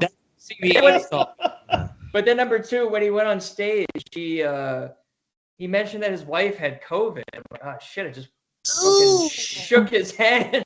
Hey, if you're gonna catch COVID from anywhere, he gives you COVID. I was okay. I'm like, you know what? Even if I get it, it was worth it. This dude was so chill. He didn't even talk about himself. He just kept asking me questions about what I do and like what kind of animation I get into and what kind of programs I use. Dude, if I had COVID, that would be the one time I brag about it. I got COVID from Matt. And I'd be like, how'd you get it? Just from Matt Stone. I didn't ask for a picture or anything because like my dad was recording it for some I'm grateful that he did that, but it kind of leaves a weird impression to have someone recording you. But it's okay. He did it. He did it. I can't undo it. And I have the video now. Footage for the Beef Creek documentary, though. Yeah, we have the footage. I got like a minute of me talking to Matt Stone. That's really cool. Did anyone hear about like the tale of how Tim and Eric got Bob Odenkirk on as the producer for Tim and Eric Awesome Show? Great job. Anyone ever hear the story? No. The story is that they sent Bob like a tape of just a bunch of shit, and included in the package was an invoice for like the package for the shipping and stuff. So they sent him like their shit, but also an invoice. And then he was like, these guys, they got something. They're onto something. That's funny. All I do is just charge rich people and send them an invoice. Yeah, I love. It's like, then they'll come and work it off. It's great. I love that skit of Tim and Eric. Here she comes, and he's just like at the podium. Do you guys remember that one? Yeah. Odenkirk's at the podium. So by Bob, Tim and Eric to you? No, he was he executive produced Tim and Eric's Awesome Show. Great job. Weird Al was in that skit. He was the one. He wasn't even the one singing or whatever. Oh yeah. Well, damn! I gotta watch more Tim and Eric. I haven't watched a lot. See, I haven't watched a lot of Adult Swim. I guess as much as I thought I did. That was the thing. I never even got into Tim and Eric. I know you're a big Tim and Eric fan, Sebs. I mean, you're the one who showed me a lot of it. You're the one who showed me the Mama.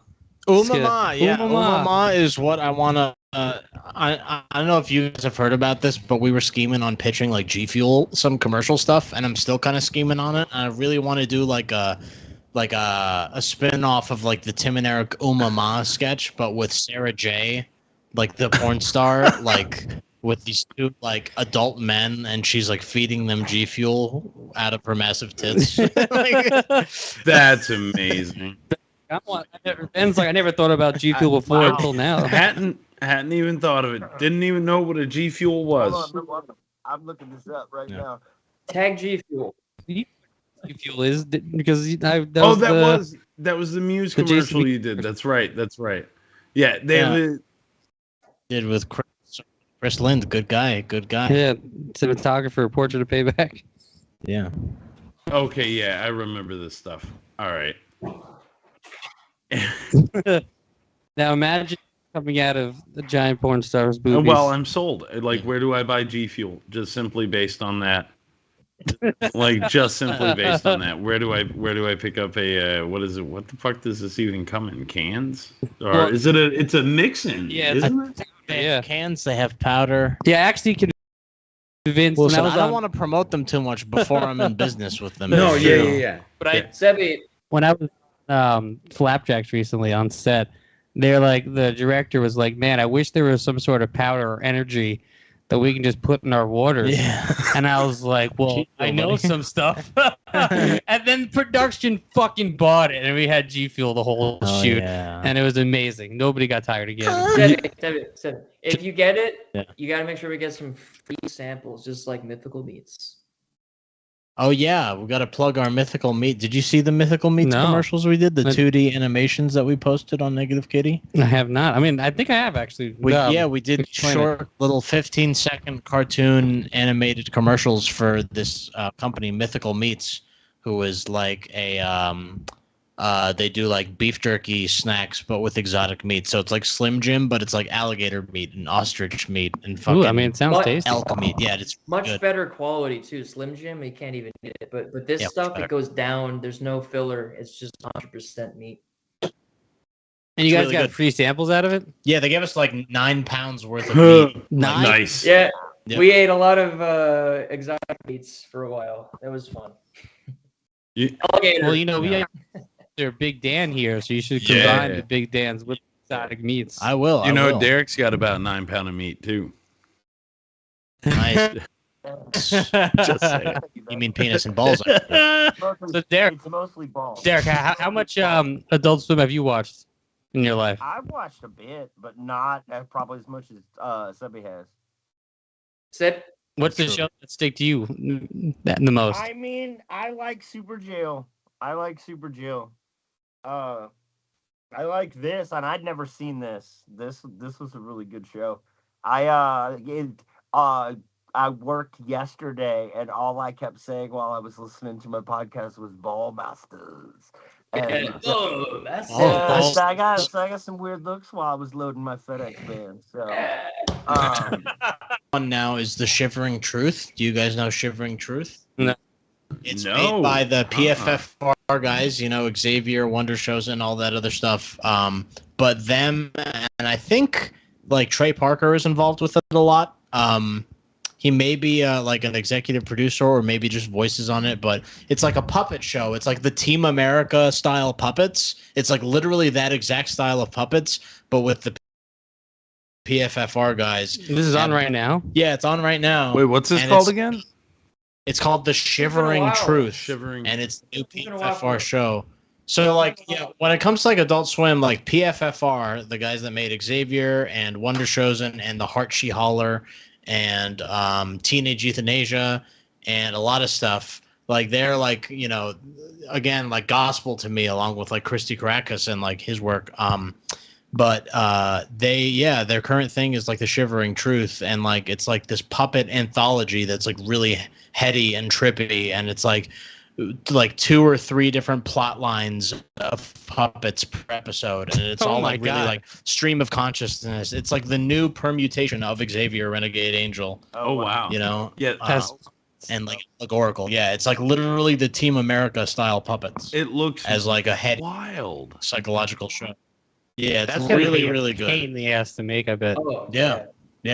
Well, actually, maybe not. I don't know. Matt Stone and Trey Parker talk how much they hated. Yeah, dude, it's true. I haven't talked about Team America being a bitch.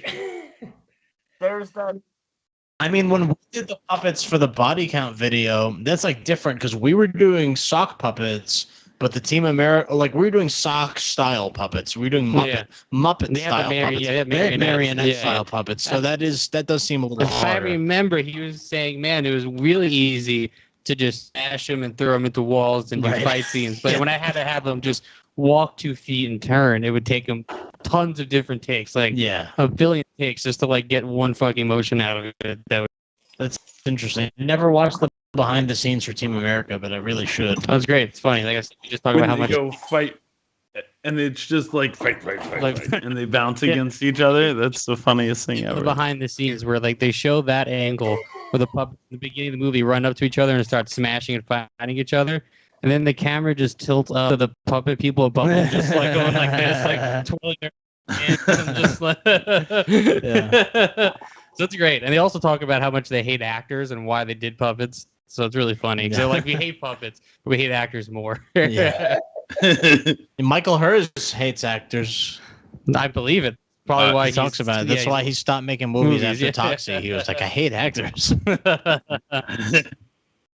After the Toxic Avenger. That's why he's all quiet and nobody sees him anymore. Is there any percentage of your fan base or like viewer base for this podcast that does not know Trauma? Or does Probably pretty much everybody? Yeah, it's pretty much anybody. All right.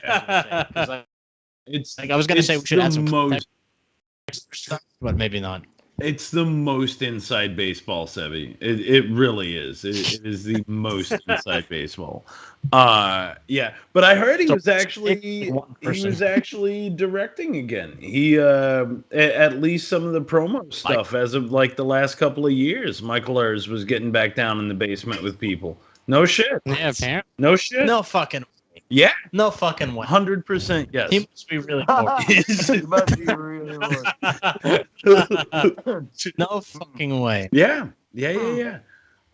With not picture him that. It blew my mind too. But what was it? It was on somebody's fucking Instagram story. I saw it, and I sent a message, and I was like, "What is Michael doing in the basement? Like, what is happening right now? Like, I don't understand." And they were like, "Oh, he's directing the promo," and I was like, "It was a pretty cool update that day in the office." I said, "You're a fucking liar." Can you explain the Lloyd Michael relationship to Kurt? Wait, hold on. I was that. directing something to me. I have to make a confession before we go further. The only Trauma movie I've ever seen is Toxic Avenger. I have a lot to catch. I have a lot to catch up on. Yes. I'll make sure you get another one. I'll make sure you get a Curse of the Weird-Deer. It'll be in your inbox. It's all you need to see is Toxie and Us. That's awesome. Toxie and Us. Toxie and Us. That's all you need to see. I was about to ask, what should be my next Trauma film? It's 50 years summed up in those two movies. No. Just in case Christy Caracas is watching this, because we mentioned Ballmastrz, we are all of the Trauma universe and have so much lore and insight into that. Just in case you're watching this and that happens to be interesting to you, we're about to talk about it a lot more. I realize we've talked about Ballmastrz for a total of 5.5 minutes out of this hour and a half. But actually, talk about Kurt, you should see the one that SEBY cut. Oh wait, Shakespeare I did Shitstorm. see that one. Hashtag Shakespeare. I did see that one, so never mind. That's two. Oh yeah, I sent her a bootleg. Yeah, I saw a rough Shitstorm. cut. I saw it twice actually. I saw a rough cut in the finish. Good. It's and how would you describe Lloyd Kaufman and Michael Hers' relationship? You know what? So, just the briefest of history. They met in an Ivy League school. They met at Yale. They then started working together for some unknown reason. Michael used to really enjoy movies, and he used to get into a little bit of the promo, and then he began to hate the world around him, and now he just does money. And he sits in the corner of the office, and he says, "Does it make me money? I don't want to hear about it." He's a lawyer as well. He's also a lawyer. Yeah, absolutely. He does all of Trauma's legal stuff, and as much as people joke about him, he is a wealth of information. I learned so much while I was working there just by like listening to Michael talk, like in the other room. You learn more from Michael, I think, than Lloyd. You learn a lot from Lloyd, but like low key, Michael's also, and it's because of the dry wit. But he's arguably the funnier of the two in The Office. Like he's hands down just hysterical. But basically, it's this clean cut sort of lawyer guy, and then his vagabond ne'er do well counterpart with this wild sort of showman. They sit across from each other, have for 50 years now, and never won't. Yeah, I don't think until one of them he's the dies. fun one that's gonna uplift you, and then you go to Michael with whatever Lloyd just gave you, and then Michael's just like, nah, sorry. No. Why do you want to do that? Does it make you It's any like when money? you overhear Michael calling Lloyd a pussy for something. Yes. Yeah. What you hear? Because I work in the editing room, which is like in between their their office and like the rest of the dead office. center. So I definitely heard so much chatter on both sides. It's a riot. And when I was there for a summer like 20 years ago. I was an office baby when they were still in Hell's Kitchen at the old building, and their office sat at the front of the office space, and it actually had like a little wall separating and a doorway. And you could tell when shit got bad was when that door closed. Like, and you could still hear them. You could still hear them yelling at each other through it. Dude, I'm not gonna It was lie. pretty Like, great. I kind of want to work there again. The only thing that's stopping me You is do? I don't want to make like $300 a week. You know, Yeah. like, or Yeah. It's a good environment. It's a weirdly good environment. I mean, it's not without its seems problems. like it is now because like so I was there for 2 years, which is like a long shelf life, or like 3 years. Yeah, I even, mean, 2 years is which like is a long 4 shelf. years. Yeah, so like I still feel like I'm in it. I can't escape. there was definitely like a revolving door, but when I went back there to record Lloyd for the Beef Creek pilot, I was kind of like, wow, this seems kind of stable and chill. And like, I mean, even when I was there, I had like a lot of leeway to just like go grab a camera and grab some people and record some shit downstairs. Like, you know, I spent so much time there. I would stay there until like late night, as you all know. I would sometimes like sleep in the editing yeah, I do bay. remember that. Like, and I would I had like so much creative freedom there that like I don't think I would at any other job like that, you know. And it was just like kind of a fun time. And with Tom too, like Tom would like stay there really late too, so we'd like go smoke cigarettes outside and shit, Smoke on the roof. storm shit. Yeah, it was like a lot of fun. I had a lot of good times being in that office, but also a lot of just miserable. Yeah, a lot of misery. and not be misery. I love to hear you say that, because there have been a couple of assistants in the past, certainly not Chili Beans, but a couple of assistants that are like, oh, we want to do things, but they tell us not to. Or if we have ideas, they say, nah, why would you want to do that? and I look at them, the kids that have told me that, and I said, but that's their way of telling you to do it. But that's just how they say, why do you want to do it? You don't want to do that. That's dumb. They're testing you nuts. They're saying, fine, prove it to me, or just show it to me after the fact. Don't ask my permission. I'm always going to tell you no. It's a silly idea. You know don't what? do it. Show it to me. One of the big lessons I learned there, like both as an editor and just as a creator in general, is like, don't fucking show your works in progress to people. Like, show people something when it's like fucking like when you feel really good about it, when it's like ready. That's how I feel about a lot of the shit I do. Yeah, nobody wants to be in the weeds of your creative journey of like figuring shit out. It's like when you feel like you figured it out, bring it to the table, and then like let yourself get cut down. Nobody wants to see your like, you know, half-ass like 25% of the way thing. And it's just you want to be an artist, be a fucking artist, and then like, you know, get the feedback later. But like nobody wants to hold your hand through the shit, you know, like go through the pain. Yes. Learn from it. Go through the fire. Yeah, absolutely. And then and that's the biggest sort of notion with even with something as silly as the promos, you know, something make it, finish it, bring it in, and be like, oh yeah, by the way, last night 3 of us stayed a little late. I had an idea for a promo, or maybe, you know, 2 weeks ago, whatever, however long it takes to get the thing done. I thought maybe we could use this for October's Troma Now, or whatever it is. And 9 times out of 10, they're gonna love it. They're gonna be like, "Well, great." It doesn't cost them anything. Exactly. Like if you're doing the work, and you're just like, "Here's this thing I made to promote your product," they'll be like, "Great, thanks for doing the work for me." Yeah. Exactly. Yeah, I brought like the Tim and Eric because like when I started there, I was fresh on the heels of doing my David Lee Part music video from Tim and Eric. So I brought that like Tim and Eric editing and compositing style. So like anything I did, Lloyd was like, "Wow, hey, that's pretty good." I mean, clearly he offered you the movie when you were just an intern. So yeah, exactly. Yeah. Quick note, I got the luxury to see SEBY's works in progress during that time. So I was one of the few who actually got to see it. And I personally like seeing the journey. I understand the thought process of not showing people the journey because, like you were just saying, that can actually hinder the process, really. If someone gives you outside information or their opinion and it's not in line with your journey, what you're thinking. But SEBY was onto something with that. He really nailed that aesthetic. But I bounce everything off of Kurt. Like I'll type like entire like essays to just like on my thoughts about like random things. Yeah, I mean, I think you need at least like 5 people, maybe even less. Yeah.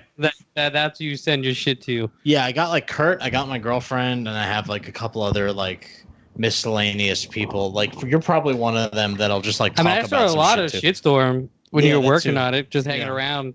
We would just sit there and watch and laugh. Dream journals going back and forth. Dude, we get fucked up dreams. And he's like, "Yo, dude, what's your dream today?" Yeah, I type Kurt my dream journal is me and Kurt's Discord chat.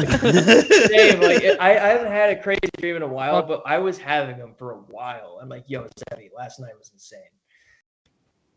It's the melatonin, dude. It's a great supplement. You guys gotta try melatonin. It gives you better sleep, but it also gives you wild dreams.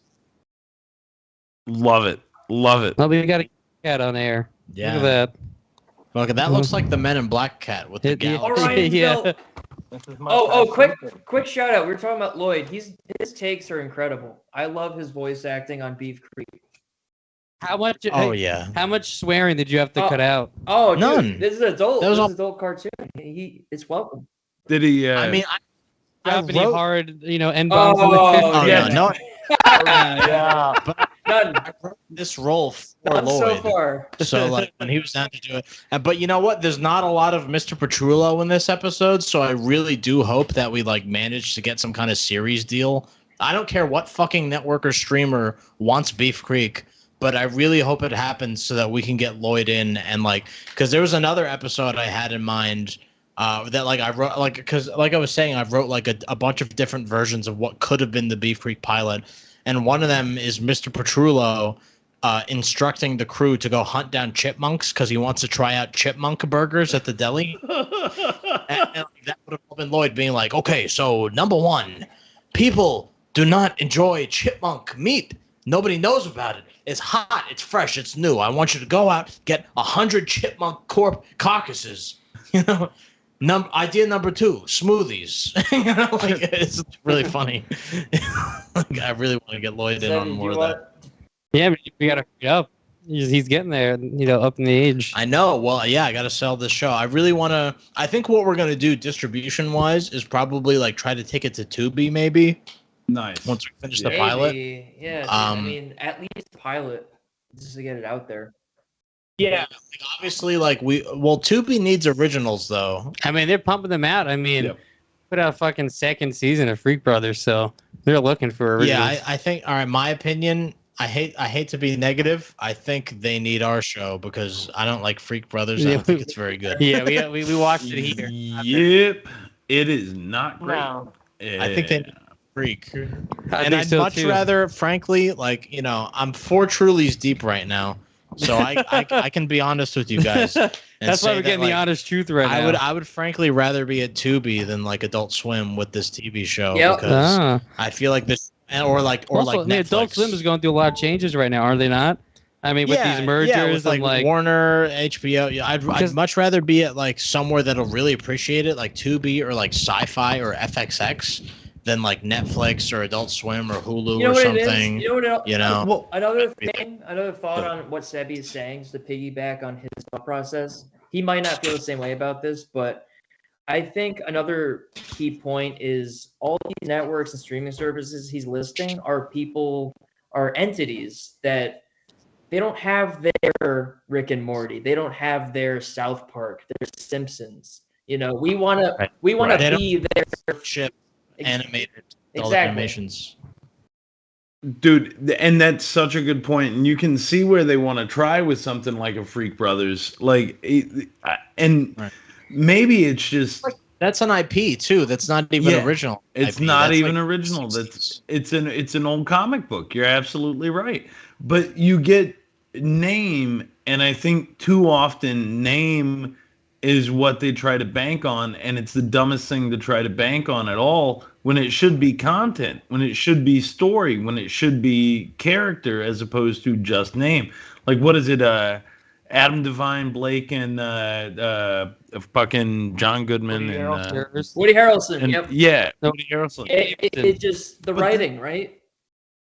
None of the Workaholics guys are And in the Freak aesthetic. Brothers, but I understand what you're saying. Oh, are they No, not? it's I Pete thought Blake Davidson. was. It's Pete Adam Davidson. Devine Jesus hated it Christ, that's even with worse. I mean, it should be good with these Yeah. people in it. Star-studded. Yeah, that's what I would think. That's what I mean. I think But That's it's what- it on air, but yeah, it that's sucks. awful. Well, we've burned our bridges with Hollywood now that we've said all this, but good. fuck them. Out of these 200 episodes that we've got here, I think we burned a lot of bridges. Every Burned all studio of executive is listening to this podcast right now. I cannot wait either. Too. Let them come to my house. Let them. I have notes. Let them come to my house. I have notes. They're gonna send the Sea Org over to your house. Send Sea Org to my house.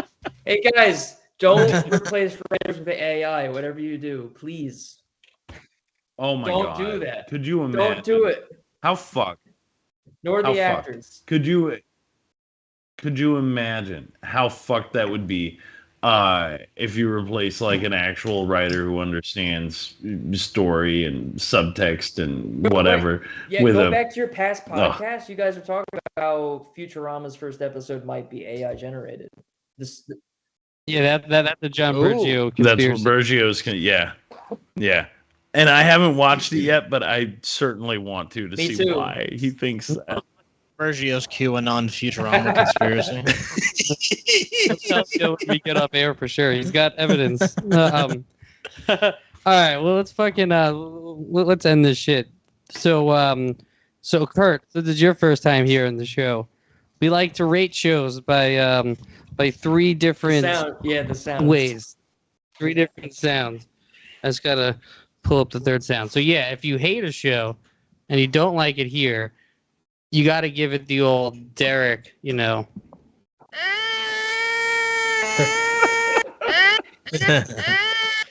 Now, if you like the show and it's a great show, you love every minute of it, and it's amazing, then you gotta give it the Zach Amico.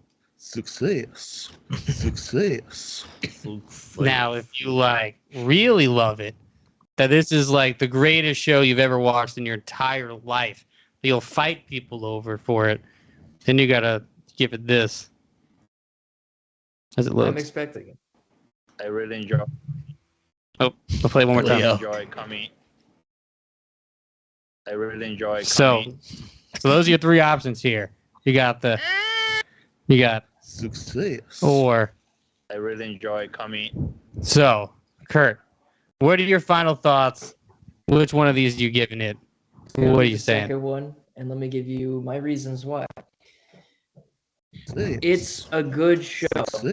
It was executed probably the best way possible given the circumstances. You know, he wanted to do something more serialized, but they wanted episodic. And now that I know that, I have even more respect for the show because they did a great job given the budget, given the notes, made episodic. They did a great job building up these characters, and then that final arc was great. And I'm looking forward to the next series. I hope it gets greenlit because it deserves to get greenlit. I like the new art style. Surprisingly, I usually don't do well with shifts like that, but it was a good shift. It was already kind of anime to begin with. It's a new story, you know. All right, so you give it the old Success. Success. Yep. Success. Success. All right, Sebi, what are you giving it? What are your final thoughts? I'm giving it a coming from Leo. Oh man, Ooh. Enjoy coming. Yeah.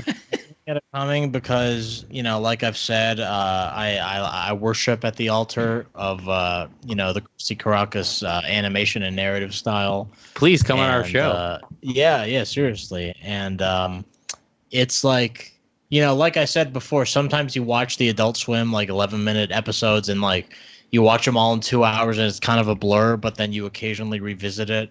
And I really enjoy that. I really enjoy that kind of thing with a TV show of it's not like Breaking Bad where you can only do one watch through once every 3 or 4 years, Yeah. Whereas you could kind of get more into it. And there's just so much cool shit going on. And as someone who really values the animation of it and what goes into it, I'm so into it, and I love the characters too and the comedy of it. So yeah, I really love Ballmastrz 9009. And you really enjoy? I really enjoy coming. I really. All right, Derek. What about you? What are you giving this show? Fantastic. It's hilarious. It's a show that I've definitely seen Super Jail before. Probably not every episode, but I'd seen enough of it that I enjoyed it. And this was the show that when you said, this is what we're watching, I was like, okay, yeah, I'm interested in this, and I'm definitely going to rewatch it a few times. I'm probably going to eat some mushrooms and watch it. Yeah. Well, come over here and eat some mushrooms, and we'll watch it there. I can do that. I can definitely do that. Mr. Ben Johnson. Hey now. What do you think of the show? No, very much a success. Very, very much a success. I don't know. I've enjoyed it thoroughly. I'm gonna end up watching it again, and I will absolutely be recommending this to people. So, Joey K is asking in the chat real quick for hot water update. Hot water update. We have hot water at the tub. We have hot water at the tub, Joey. Water. You guys don't know. This has been a saga for almost the 2 years of our Totally Toonular, and the laundry tub finally has hot water. We finally got our hot water back. I'm very excited about it. I've fought with a boiler at my laundromat for the longest amount of time, and I'm very proud to announce we have constant and consistent running hot water, Joey. Thank you for asking. Yeah. Doubles. Yes. Now Thank we you. need a shower. Right there. Great actor too, Joey. I've dealt with that problem. He's an amazing actor, and trust me, no hot water is no fun. But James, before we get to how you feel, unless you want to do it right after, I do have some a little bit of corrections and some information from last week's episode via a listener in Chicago. Oh, got corrections. All right, give it to us. What do we got? All right, so.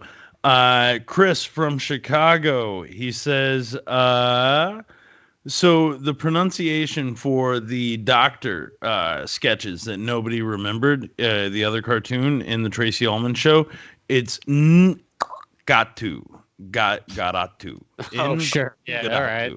The exclamation point is a clicking sound, in the name, sort of like in The Gods Are Crazy, Anyway, and then from there, he goes on to tell us that actually, for longer than we remember, the Simpsons Halloween episodes have been airing the first weekend in November, and that's usually due to Fox and the NFL. So it's probably been at least the last maybe 20 years that it's actually fallen after Halloween as opposed to on Halloween, right? Right, because they said the new one was going to be in November, and everyone was like, "What?" and attacked me for it. Yeah, no. So you're more right than wrong. More right than wrong. But anyway, those come from Chris in Chicago, and James, how did you feel about this? Well, thank you, Chris from Chicago. If anybody else wants to tell us how we're wrong, Ben, how can they do that? It's either at totally.toonular@gmail.com. You can find us on, all the socials at the Fantasy Shed. You can tell us that we're dummies, that we need to research more. Or you can say nice things too, but don't. You you want, just as long as you say. As long as Just you say say it. Say something.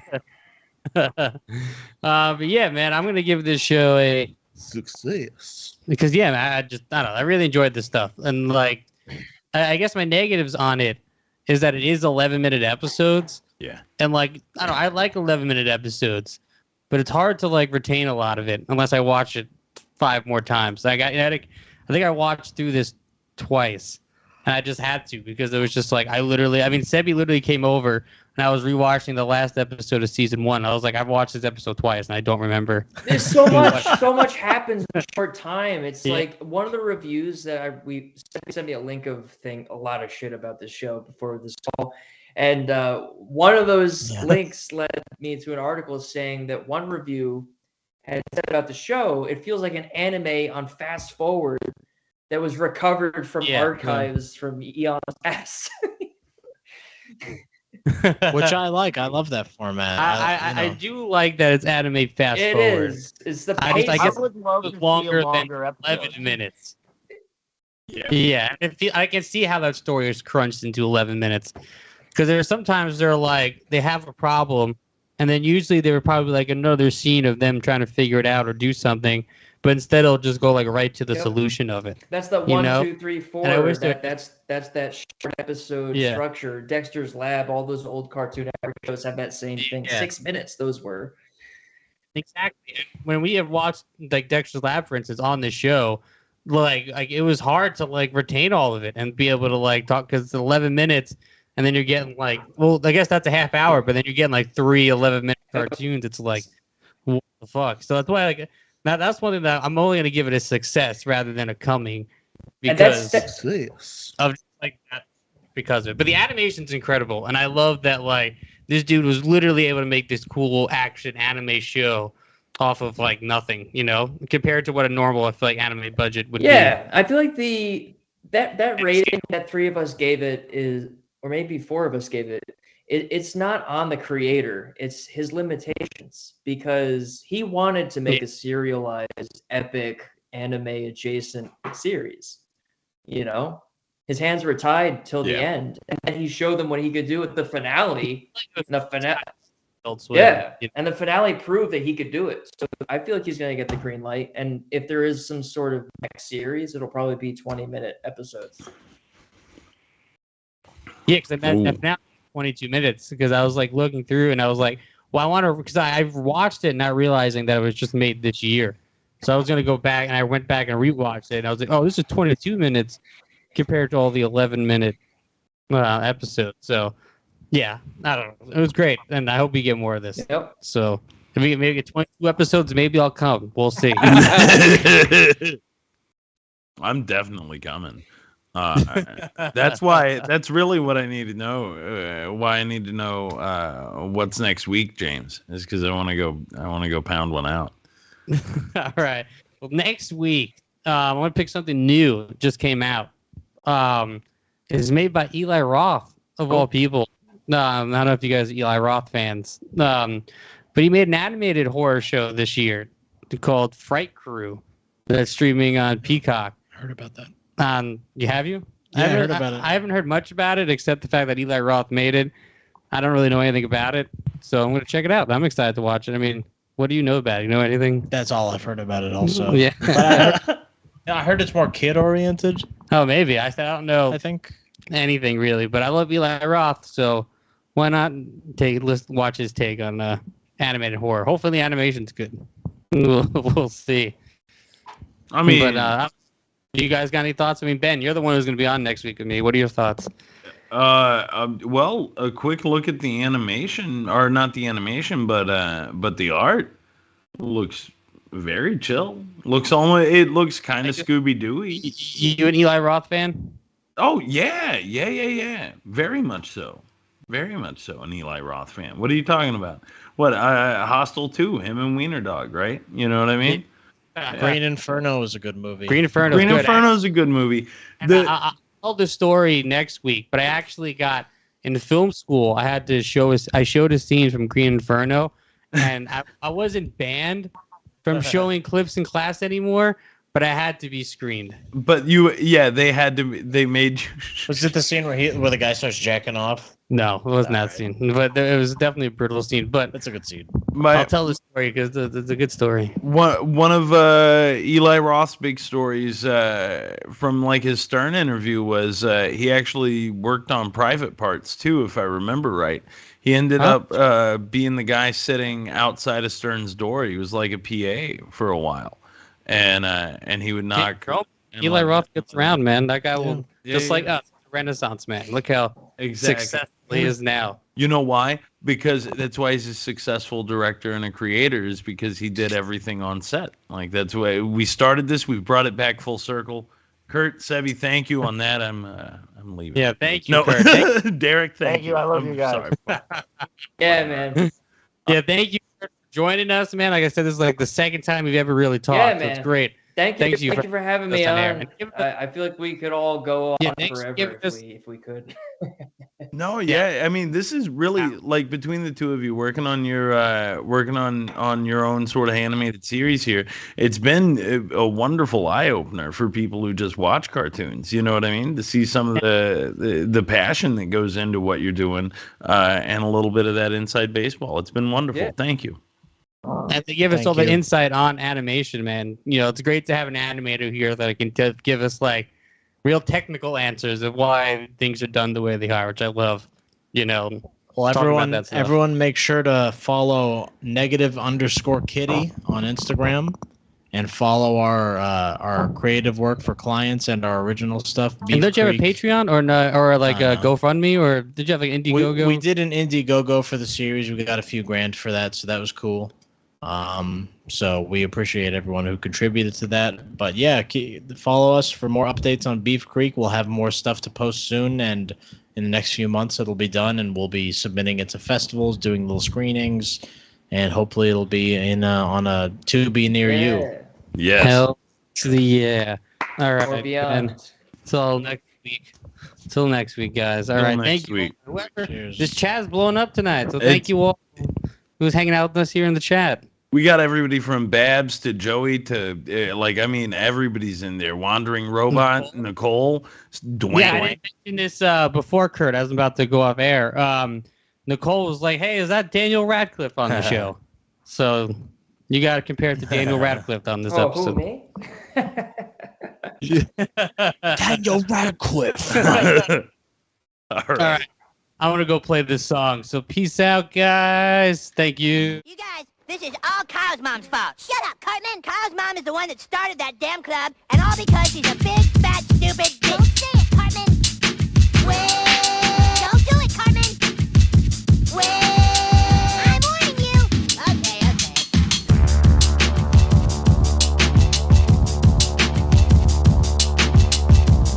Hello, peasants. Want to kill all humans? What's there, dude?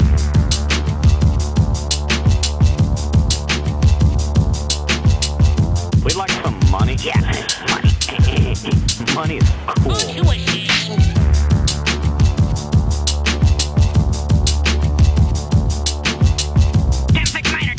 We got whores in the city. We need backup now. Don't be so dang literal.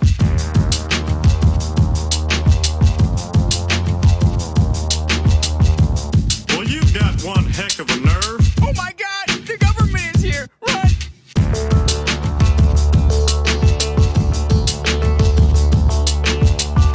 Hey, barkeep, whose leg do you have to hump to get a dry martini around here? Ich bin ein Springfielder.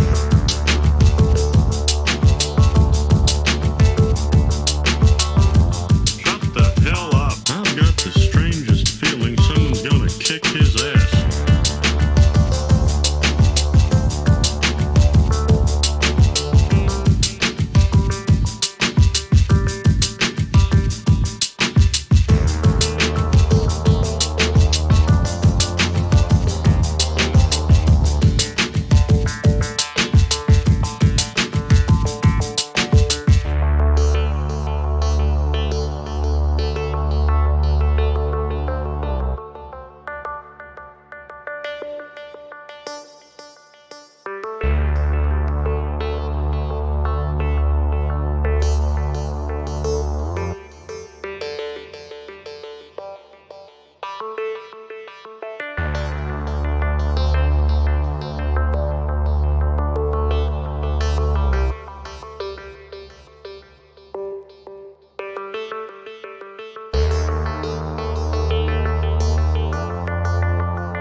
his ass.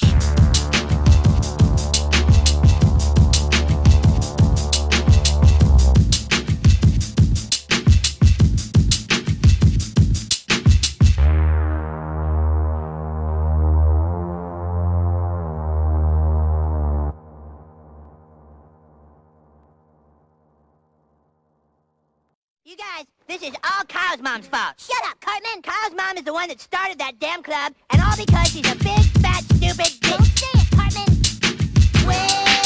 Don't do it, Cartman. Wait. I'm warning you.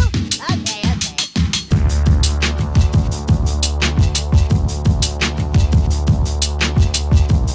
Hello, peasants. Want to kill all humans? Work there, dude.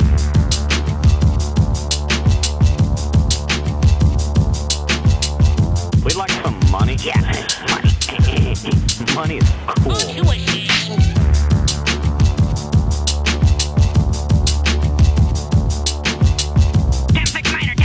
We got whores in the city. We need backup now. Don't be so dang glitzy.